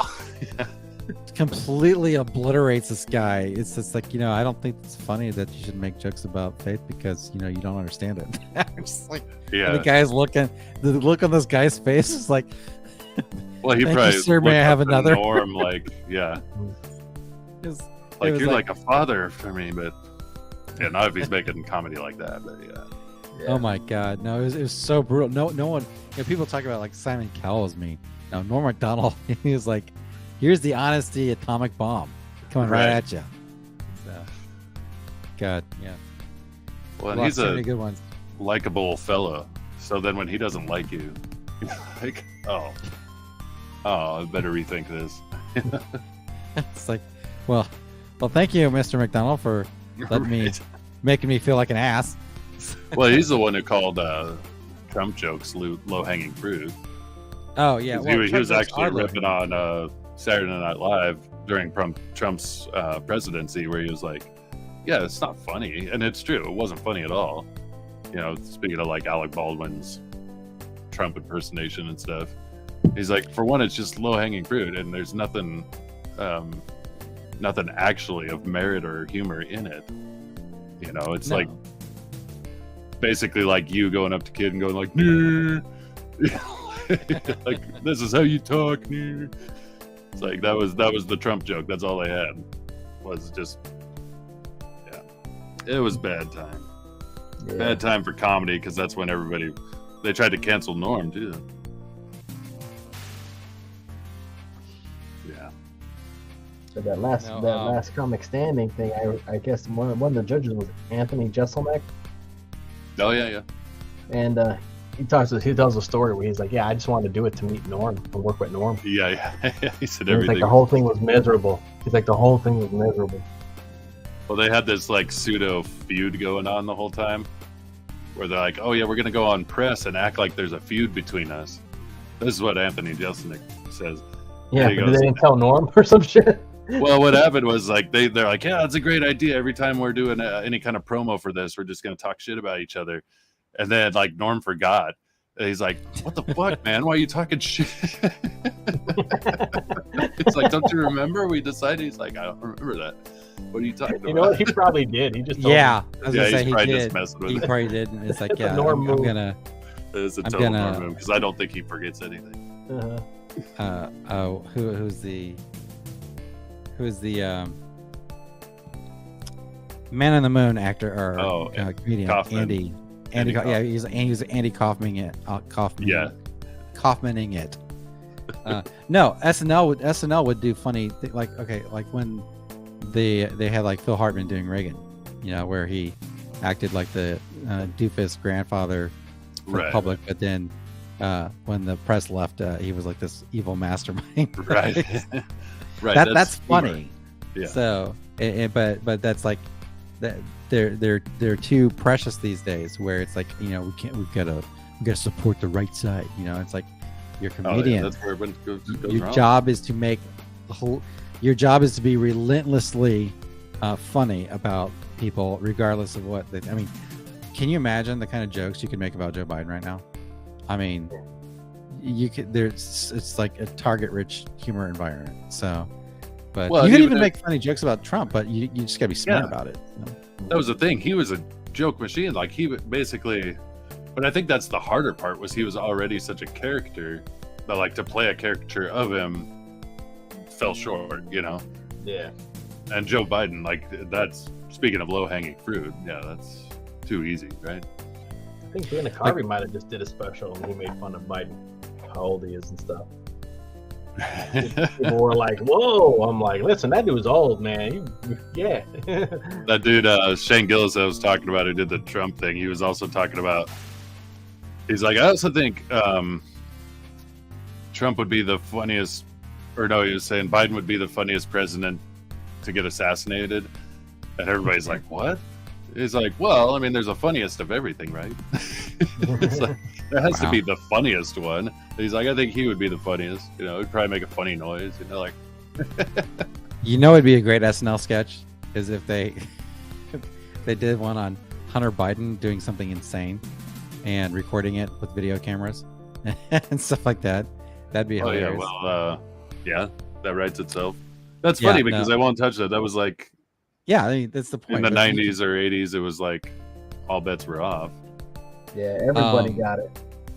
You could do You a know? funny SNL skit about Donald Trump's hair and how he has like an army of people to make it look the way it does, or Yeah, why he looks orange. You know, like he's got like he has a strategic reason for looking orange. That would be a funny SNL skit. But when your jokes are basically Trump's stupid, right. know. That was it. and Republicans are stupid, you know, it's like, okay, come on, guys. It's you know, that what that is that's you're doing an appearance for a Democrat fundraising event. That's not Exactly. really actually fun. Trying to be the Daily Show. The Daily Show, God. Yeah, well, they were Oh. basically in cahoots, right? You know. My- You know the Trying to be Trump the- orange thing. The funniest thing I saw as far as Trump is concerned was a meme, and every once in a while you see one that's just absolute gold. To me, this was absolute gold. It showed him looking particularly orange, and it said every piece of Tupperware when I use tomato sauce in it. And I just died. I was like, oh shit, that's the That's funniest funny. one I've That's seen. funny. Yeah, that one was good. Oh, what was one that was? Pretty subtle, but simple, but not subtle. Simple. Oh, what was one that's gonna pop in my head?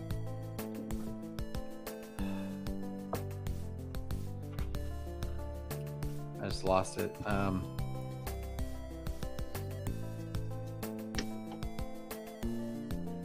Oh, what was that? Okay, I'm sure. Keep talking. It'll come back to me. I'm sure. Talk amongst yourselves. I don't know how old you guys are, but Yeah, right. coffee talk. God, it was a Trump joke. What was it? The chickpea is neither a chick nor a pea. Discuss.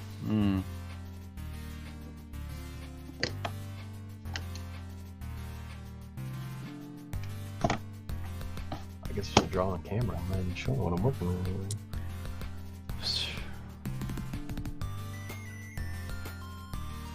Oh, I was. Okay, yeah. You know, I have a theory, and some people have this theory, that the reason Donald Trump ran for president was because Seth Meyers made jokes about him at the press correspondence dinner. Have you heard about this? No, I know Okay, so Obama I guess said I- that you'd never be president.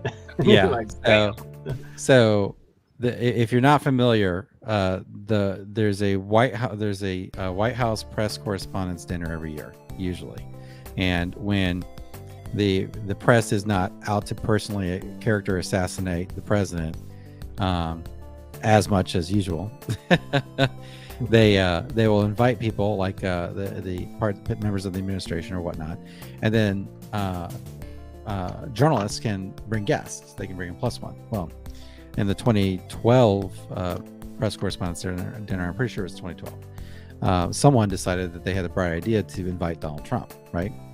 And so he had made jokes about, or made comments about, I'm going to run for president and all this stuff. And so he's in there, and Seth Meyers goes out of his way to roast Donald Trump about how he's an idiot for wanting to run for president and that he's never going to be president. And, that's like putting like a red flag in front of a bull. It's like, oh yeah, you don't think I'm going to run for president? Just watch. And so that's what he did. And so Seth Meyers kind of thinks that he's responsible for Donald Trump being elected president in 2016 because he couldn't shut his mouth and he had to make fun of Donald Trump for no reason. So, Why wouldn't Seth Meyers just kill himself at that point? He hates himself. I know, right? It's like, I did this. I It's like, ruined come on, everybody's life. Yeah, no. So I think people don't really understand. Trump's the kind of person that you tell him that he can't do something, that it doesn't matter how irrational it is, he will let them to do it anyway. Yeah, he'll want to. You can't build a wall on the southern border. Yes, I will. Watch me build a wall. And so then it's like, okay. But Yeah, that's Seth not Meyers. a comment on the wall. That's just a comment on Donald Trump and the way he thinks. So. It's another one Norm went after. Seth Meyers. He didn't like that guy. No. I think Seth Meyers like praised him, and then Norm's like, "Fuck that guy," like just went on a rant. Like, thanks for praising me, but I'd rather not get it from an idiot like you or something. We just went off. Yeah, It's no, hilarious. he's just like that. Oh, I heard I'm trying to think of a story. Let me get rid of this. Got this thing up forever. What the hell was it? Some story, I guess, like someone was telling a story about him and like Chris Kattan, and how he couldn't stand Chris Kattan. Chris Kattan Oh yeah, would, he like, couldn't stand Chris Kattan. like bust his balls. It was probably the what's the guy who does the half baked and what's his name again? Jim Brewer. Yeah, there you go. Jim Yeah. Brewer.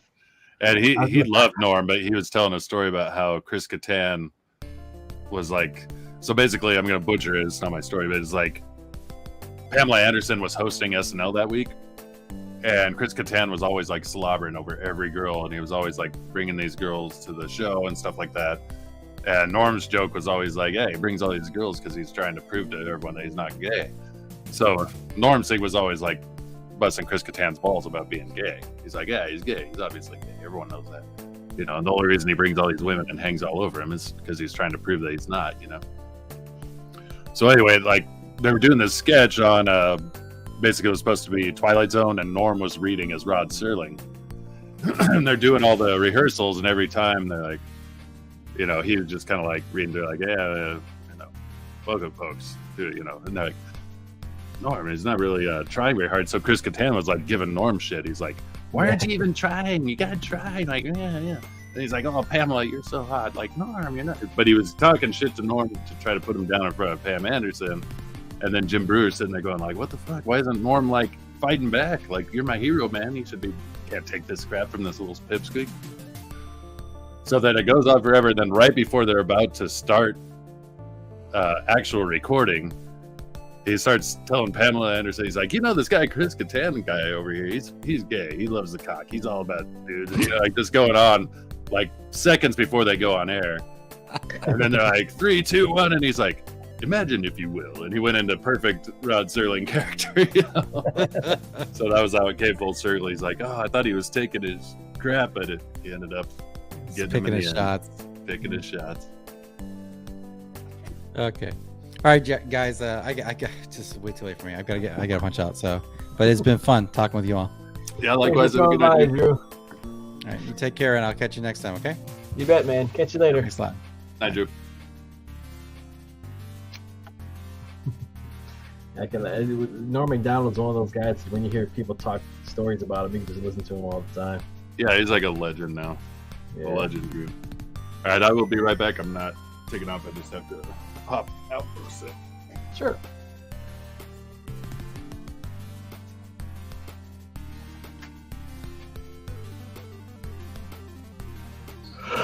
Ooh. I'm gonna have to call it here soon too. Just leave and hold and be like, where'd everybody go?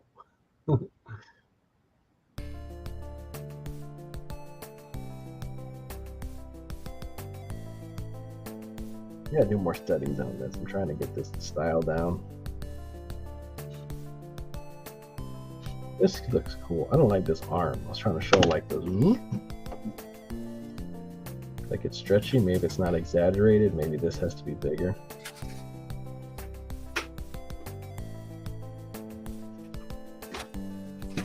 Maybe I just give them like little. I gotta look how they draw Bluto. That's what I gotta do. All right. So I've been missing you, man, on the watch streams. You haven't showed up lately. Yeah, man. You know, Monday's a little bit rough because I go into work early to catch up with stuff. Oh, yeah. And then this past weekend I was out of town, but man, I was sick. So Ooh, like we went out of town and you know we stayed at my buddy's house in the mountains, and they brought another family friend, and they have 2 daughters. So my daughter was playing with their daughters the whole time, and I just had this wicked migraine the whole time I was there. That's horrible, man. Yeah, Vacation, so I just, and I it just, sucks. I just laid in bed. And I came home and I still was tired. I was like, ugh. So today I finally got some decent rest. I feel like in my own bed, but it wasn't. But yeah, it's kind of tough on the Mondays sometimes, you know.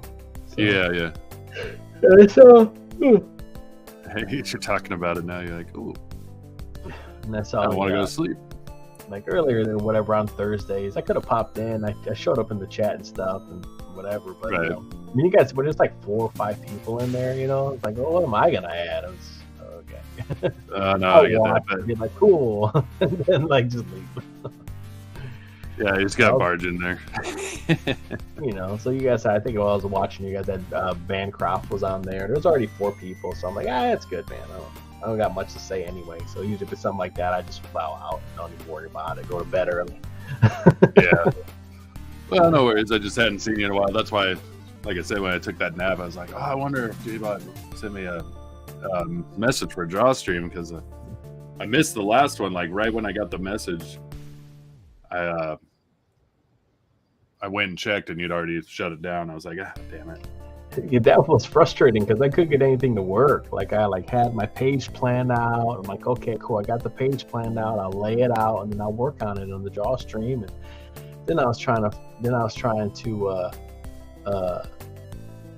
find music. Man, I couldn't find no music. Nothing was working. I just shut it down. I deleted the stream. I was like, nothing's working. I'm going to bed, man. I just went. Try again another time. And then I got your message. I was like, oh, man.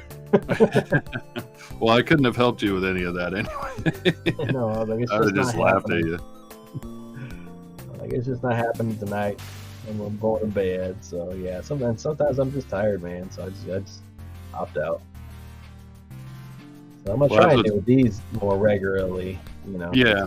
More my speed. I'd like to come in and chat and stuff, too, every once in a while. But sometimes I just don't got much to say, man. I'm just like, okay.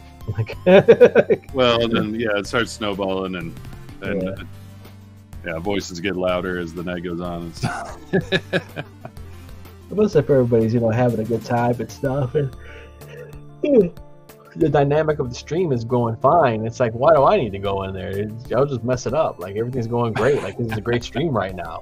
Like, how do you do it? You know, you don't need me. We're good. As good as it is. I'll watch it and then go to bed.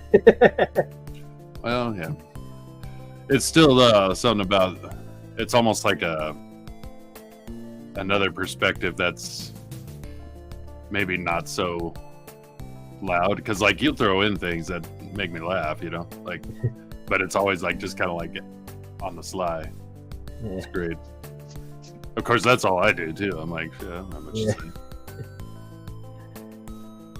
Yeah, sometimes it depends what day I have and how the kid's doing and stuff like that too. You know, sometimes she'll be a nightmare to put to bed, and you know, so it's why even like these, I'm gonna try and do these more regularly and have a schedule every Tuesday. I know you go see your movies on Tuesday. I don't know if you're still doing that. Well, it depends on the movie. Like today was Scott Pilgrim or whatever. Okay. I was never a fan of that dude, so I was like, I don't know, I'm gonna go watch that one. Like, and that's also like newer than I want. So when they do like an '80s one, that I'm like, oh yeah, I've watched this movie, but I want to see it on a big screen with some popcorn, and like I said, they serve beer there, which is always really cool. Sometimes there's with the '80s stuff too on the theater. It's like you haven't been able to experience it in that format too, so it's almost like watching it for the first time again. Yeah. Well, and then like the crowd, the atmosphere of the crowd is kind of cool. Sometimes they really take it on. Like when I watched Big Lebowski, there was people dressed up like Lebowski and stuff, you know, showing up. And then, you know, everybody knows the movie, so they're like, you know, booing and laughing and all the stuff at the right parts. You know what I mean? So it's like watching it with a bunch of other people you don't know who all know the movie and love it. So that's kind of a fun environment too. Like they do a lot of that. Like they do which I never got into, but they do like the Rocky Horror Picture Show and stuff where everyone comes out and dressed like a bunch of fruits, you know. Yeah. That's one of those ones. I was always a Tim Curry fan, and he always kills. Even in that movie, he was amazing. But I'm like, I'll never like musicals. You know, I've never seen it. Well, it's funny, but it's also got this like, it's definitely got its own vibe. Yeah. But I think a lot of people, I don't know. It's kind of like a lot of things. You're like, try to be weird about it. You're like, I think you like it for the wrong reasons. But yeah, it's a musical, you know, and that's, I don't know. Never been a fan of musicals. Coming from a guy who loves to sing. Well, you know, it's a certain type of person. Yeah. That really has to like them. Yeah, I'm trying to think of one I actually enjoyed. Now, like, when they're really old movies, like I watched a lot of musicals with my mom. I still didn't like them, but I appreciate them because they seem like to fit with that old style movie because it looks like a play. Yeah. Because the backgrounds a lot of times are painted sets and stuff like that. And you're like, yeah, it looks like a play. It's like a musical that you would see at a theater, you know. Mm-hmm. But in movie form, and even with Disney, especially like the stuff we grew up with, the 80s and 90s stuff. Yeah. I was like, dang, you have to sing every 2 seconds? Like, this is ridiculous. Yeah. Because like old Disney, they would have songs, but not like all the time, you know? Yeah. Finally got around to watching the Black Cauldron with my Oh, daughter. did you? Yeah. Yeah, we watched it. She enjoyed it. I'm Well, like, you don't "Man, have to let me-" say, but roughly how old is she? 4. She's 4. Okay. Yeah, that was about the time I was turning my kids on to Black Cauldron, and they loved it. Yeah. Yeah, I was kind of worried she would be scared, but she wasn't scared at all. She liked the Jar Jar, Googie. She was like, "What happened after he jumped in the pot?" Yeah. Well, he did this thing. It's called suicide. Yeah. he He's like, he sacrificed himself to save everyone. So Sacrifice. That sounds much better. Yeah. I was like, well, "What do you mean?" It's like, "Well, sweetie, somebody had to jump in the pot to stop it." Right. He And he finally did. became the hero. So so he's a hero, sweetie. It's like, "Oh no." So, Munchies and Crunchies are here somewhere. yeah, Munchies and Crunchies. So we got Dark Crystal to watch next. Oh yeah. And that's a classic. So that one did scare me when I was a kid. Yeah, it might be I remember different. seeing Black Cauldron in the theater as a little kid, and the only thing I remembered was the horned god, the bad guy, and his little minion dude, the little goblin guy. Yeah. And those, like, in the castle and the darkness of the castle, and I was just like, those images stuck with me forever until I finally got the movie again as like an adult. I remember like, oh, I watched that as a kid and it was so amazing. It's all I remembered was the dark stuff, the bad guy and everything. Uh-huh. Because actually the main characters are annoying as shit in Black Hole. Yeah, I mean, they're just It much comes down to it. Oh, and I remember the witches, the ones with their weird personalities. Yeah. Yeah, I mean, the main heroes were nothing special. No, he's really annoying actually. Yeah. I'm going to be brave. And I was like, Too oh, full of wait. himself. And Wait till it happens. And then you're like, oh, Jesus. Like, okay. then they That made the shit's good. princess. She's like really pompous. Yeah. The only one that was likable was Flute of Flam, the minstrel. Yeah. Yeah, and then Gurgi was, like I said, he's like the Jar Jar of the movie, you know? Mhm. Yeah, okay. Whatever.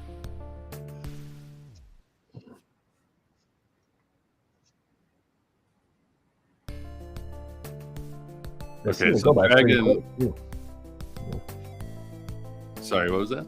I said, it seemed to go by pretty quick. The movie? Yeah. Yeah. Well, I think it's relatively short. But there was no singing in that. Like you watch No. that movie. There's the minstrel guy singing, like in 1 or 2 parts, and that's it. Mhm. So Dragon Pisces says, do you remember that meme 80s post where you have 4 food mascots and Jemima Uncle Ben, the Indian butter girl, the George Washington looking guy? He was I'd seen that one. yeah. Yeah, they're like progress when all that's left is the Quaker. Yeah. They got rid of all the minority people. All the minorities are gone. He's like progress. That was how you know, like even like when you're one of the greats, Dave Chappelle's on Saturday Night Live and he's just doing whatever the fuck he wants. Yeah. And he's like, and they had him in that, and he's like his Uncle Ben and Aunt Jemima. And he's like Count Chocula. And Count Chocula's like, look at this. He's like, look at Count Chocula. It's like, he's like, Pete Davidson, you gotta be half black. Look at those luscious lips. Everybody look at Pete Davidson's lips. He's dressed as Count Chocula. Starts That's making true. him laugh. I always wondered that. He does look like he's part black. I can tell he's like, I'm just wearing a suit. I'm not gonna dress up. He did that weird skit with Kate McKinnon where she was like making out with him and shit, and I was like, that's gross. Never saw that. Yeah, it's like they meet at a bar, then they start talking and stuff, and it's like I didn't even get it. It wasn't even funny. And Dave Chappelle like, dude, Dave Chappelle, what you doing here, man? He was looking like, what am I doing here, man? Like, oh, shit. And then they started that, and then like part of it starts making out, and she's just like going all in on him too, and I'm like, oh, and he's like, damn. Like, it was really awkward. Well, So I'm like, those man. things can be awkward. Poor guy.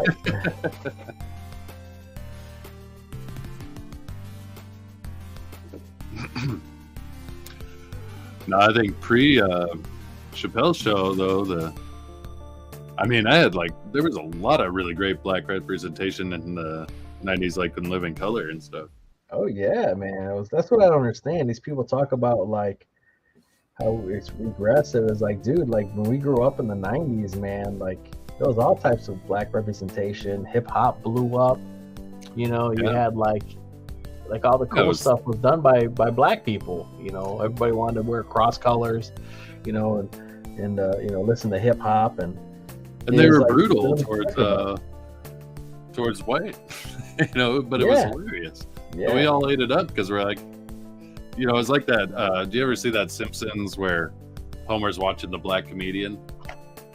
Mm-hmm. So he's watching this black comedian. He's like, and the comedian's sitting there going like, you ever notice a black guy, you know, he drives a car like this and he's like all chill and like looking like cool and everything. He's like, boom, boom, you know, playing music.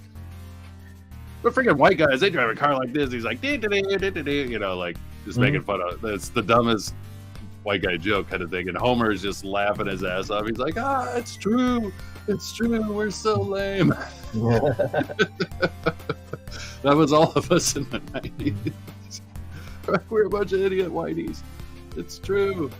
I mean, you had like, I'm trying to think of like, even the comedy too. Like, you had the Wayans brothers, you know. I mean, even you had Living Color, was produced by Martin Wayne, you know, or not Martin Wayne, not Marlon. Was it Marlon? No, it was Keenan Ivory. Keenan Ivory, you know. Keenan Ivory had his own talk show. You had Arsenio Hall. Yeah, Arsenio Hall was big. You know, you had you know, Robert Townsend doing movies. You had stuff like I'm Gonna Get You Sucker and Blank Man, Meteor Man, like. But none of that seemed weird at all. Like they made it sound like it was like the 40s or something. We had like, you know, you have your comedy channels and we have ours. You know, it's like it wasn't like that at all. It was all the cool stuff. All the black comedy was the cool stuff. The black music was the cool stuff. Hip hop was the cool stuff. Like all that stuff was the cool stuff. You know. So that's why I understand. Like, you know, we didn't see it like, and that was the thing too. Because now it's, you can't even say, yeah, the black dude over there. Like that's how we described each other. Yeah, that's the weird part that it's gotten. You know. There. Well, I remember back then when they started bringing out the AA word, and which I don't give it credit. I won't even say it. The AA word. That I just always thought, we call white people white, why wouldn't we call black people black? And they're like, well, they're not black. And I'm like, well, I'm not white. You know, like, yeah. You know, it's like, no, Martin was another one. He was another one who was brutal against white dudes too. Yeah, but then you also had other comedy too. I'm trying to think of like all the Latino comics that came out from that time as well. Oh yeah, yeah. So it was like, you know, it was more like a culture, kind of what it was. That was the new Before culture. that, we had Paul Rodriguez, man. Yeah, that guy was hilarious. That was 80s comedy too. Yeah. And then Cheech Marin blew up too. Oh, Cheech was great. Yeah. Well, then you're like, he's a stereotype, but I'm like, they love their own stereotype. Yeah, like, have you ever noticed that? Mm-hmm. Yeah, that's the joke. But like all the Mexican men and women that I know, they love that joke. They love to joke about their own stereotypes. Mm-hmm. And which is great. You know, like, I don't know. That was the thing when they quit like letting us riff. And I know you've talked about this. We've talked about this. Like, you have friends of all different ethnicities and cultures, and you just joke about it with each other. Yeah, that's kind of what cuts through the difference, is being able to joke about it. Yeah, because everybody gets it. Yeah, everybody gets it, and we're all subject to our own stereotypes of our heritage. If everybody gets made fun of, then nobody's special, because everybody gets made fun of. Everybody, that's right. You know, and you know who? I mean, Eddie Murphy had whole sets based on gays and stuff. You know. Yeah. And it's just like, everybody gets it. But, and they were funny. That's the whole point. They were funny. Mm-hmm. once you get to a certain group of people that don't want it to happen to them because they're special, you start once you mention anything that's you mention any of the Trans Ams or whatever is going on, or you can't make fun of them apparently because it's hate speech or whatever. Even though, I mean, let's be honest, sometimes it's goofy as shit the way they look. Like, come on, man, like, Right. be better. How am I not supposed to make fun of this? Exactly. You better up your game because y'all failing hard, man. We're trying to help you out. Like, Yeah, like this is how you learn the rules though in life, kind of, is like yeah. by your peers and how they make fun of it. Well, that's not. Well, you can't make fun of them because that's mean. They look goofy as hell. Make fun of them. Well, coming back to Norm, he was, it was right at the height of like the cancel culture thing with comedians, when all the comedians were going through something. Mhm. And somebody was interviewing him, just a informal kind of interview, and they're like, what do you think about like how do you put it? I don't know if he said woke comedy or something like that. And he's like, oh yeah, it's great, like nobody's feelings get hurt, everybody feels good at the end. He's like, the only downside is nothing's funny anymore. It's like, so it's a trade-off. Yeah, that sounds about right. Yeah, but that's the thing is like, Yeah. if you can't have those things, or if everybody, pretty much everybody's a sacred cow or a sacred, Mhm. then you ruin all comedy. Yeah. Because the point of it is that it is kind of like going to take the most ridiculous examples and make fun of them. That's what makes it great,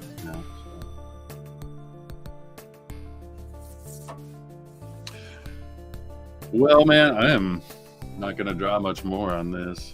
It's pretty much a wrap. Sounds good, man. And I'm not going to start a new page tonight. Nope. So- It's almost 3:00 here, so I'm ready to Yeah. wrap it up. It's only midnight here, but I do get up at 5. That's a good call, man. Yeah. So, but yeah, man, thanks for having me on as always. No problem, man. Thanks for coming on. Like I said, I'll try to do these more regularly and shoot the word out to y'all.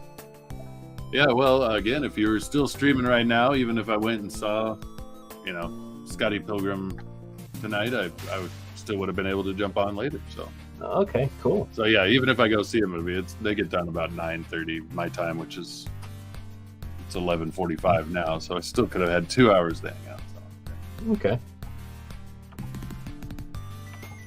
Cool, man. Well, I want to thank everybody for tuning in, and hope y'all have a good night.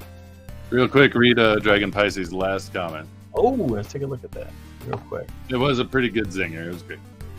Willy Wonka on a room full of woke artists. Come with me, and you'll be in a world of no imagination. That's true. That's true. That's true. And That on movie that still holds up note- today. I think it's so good.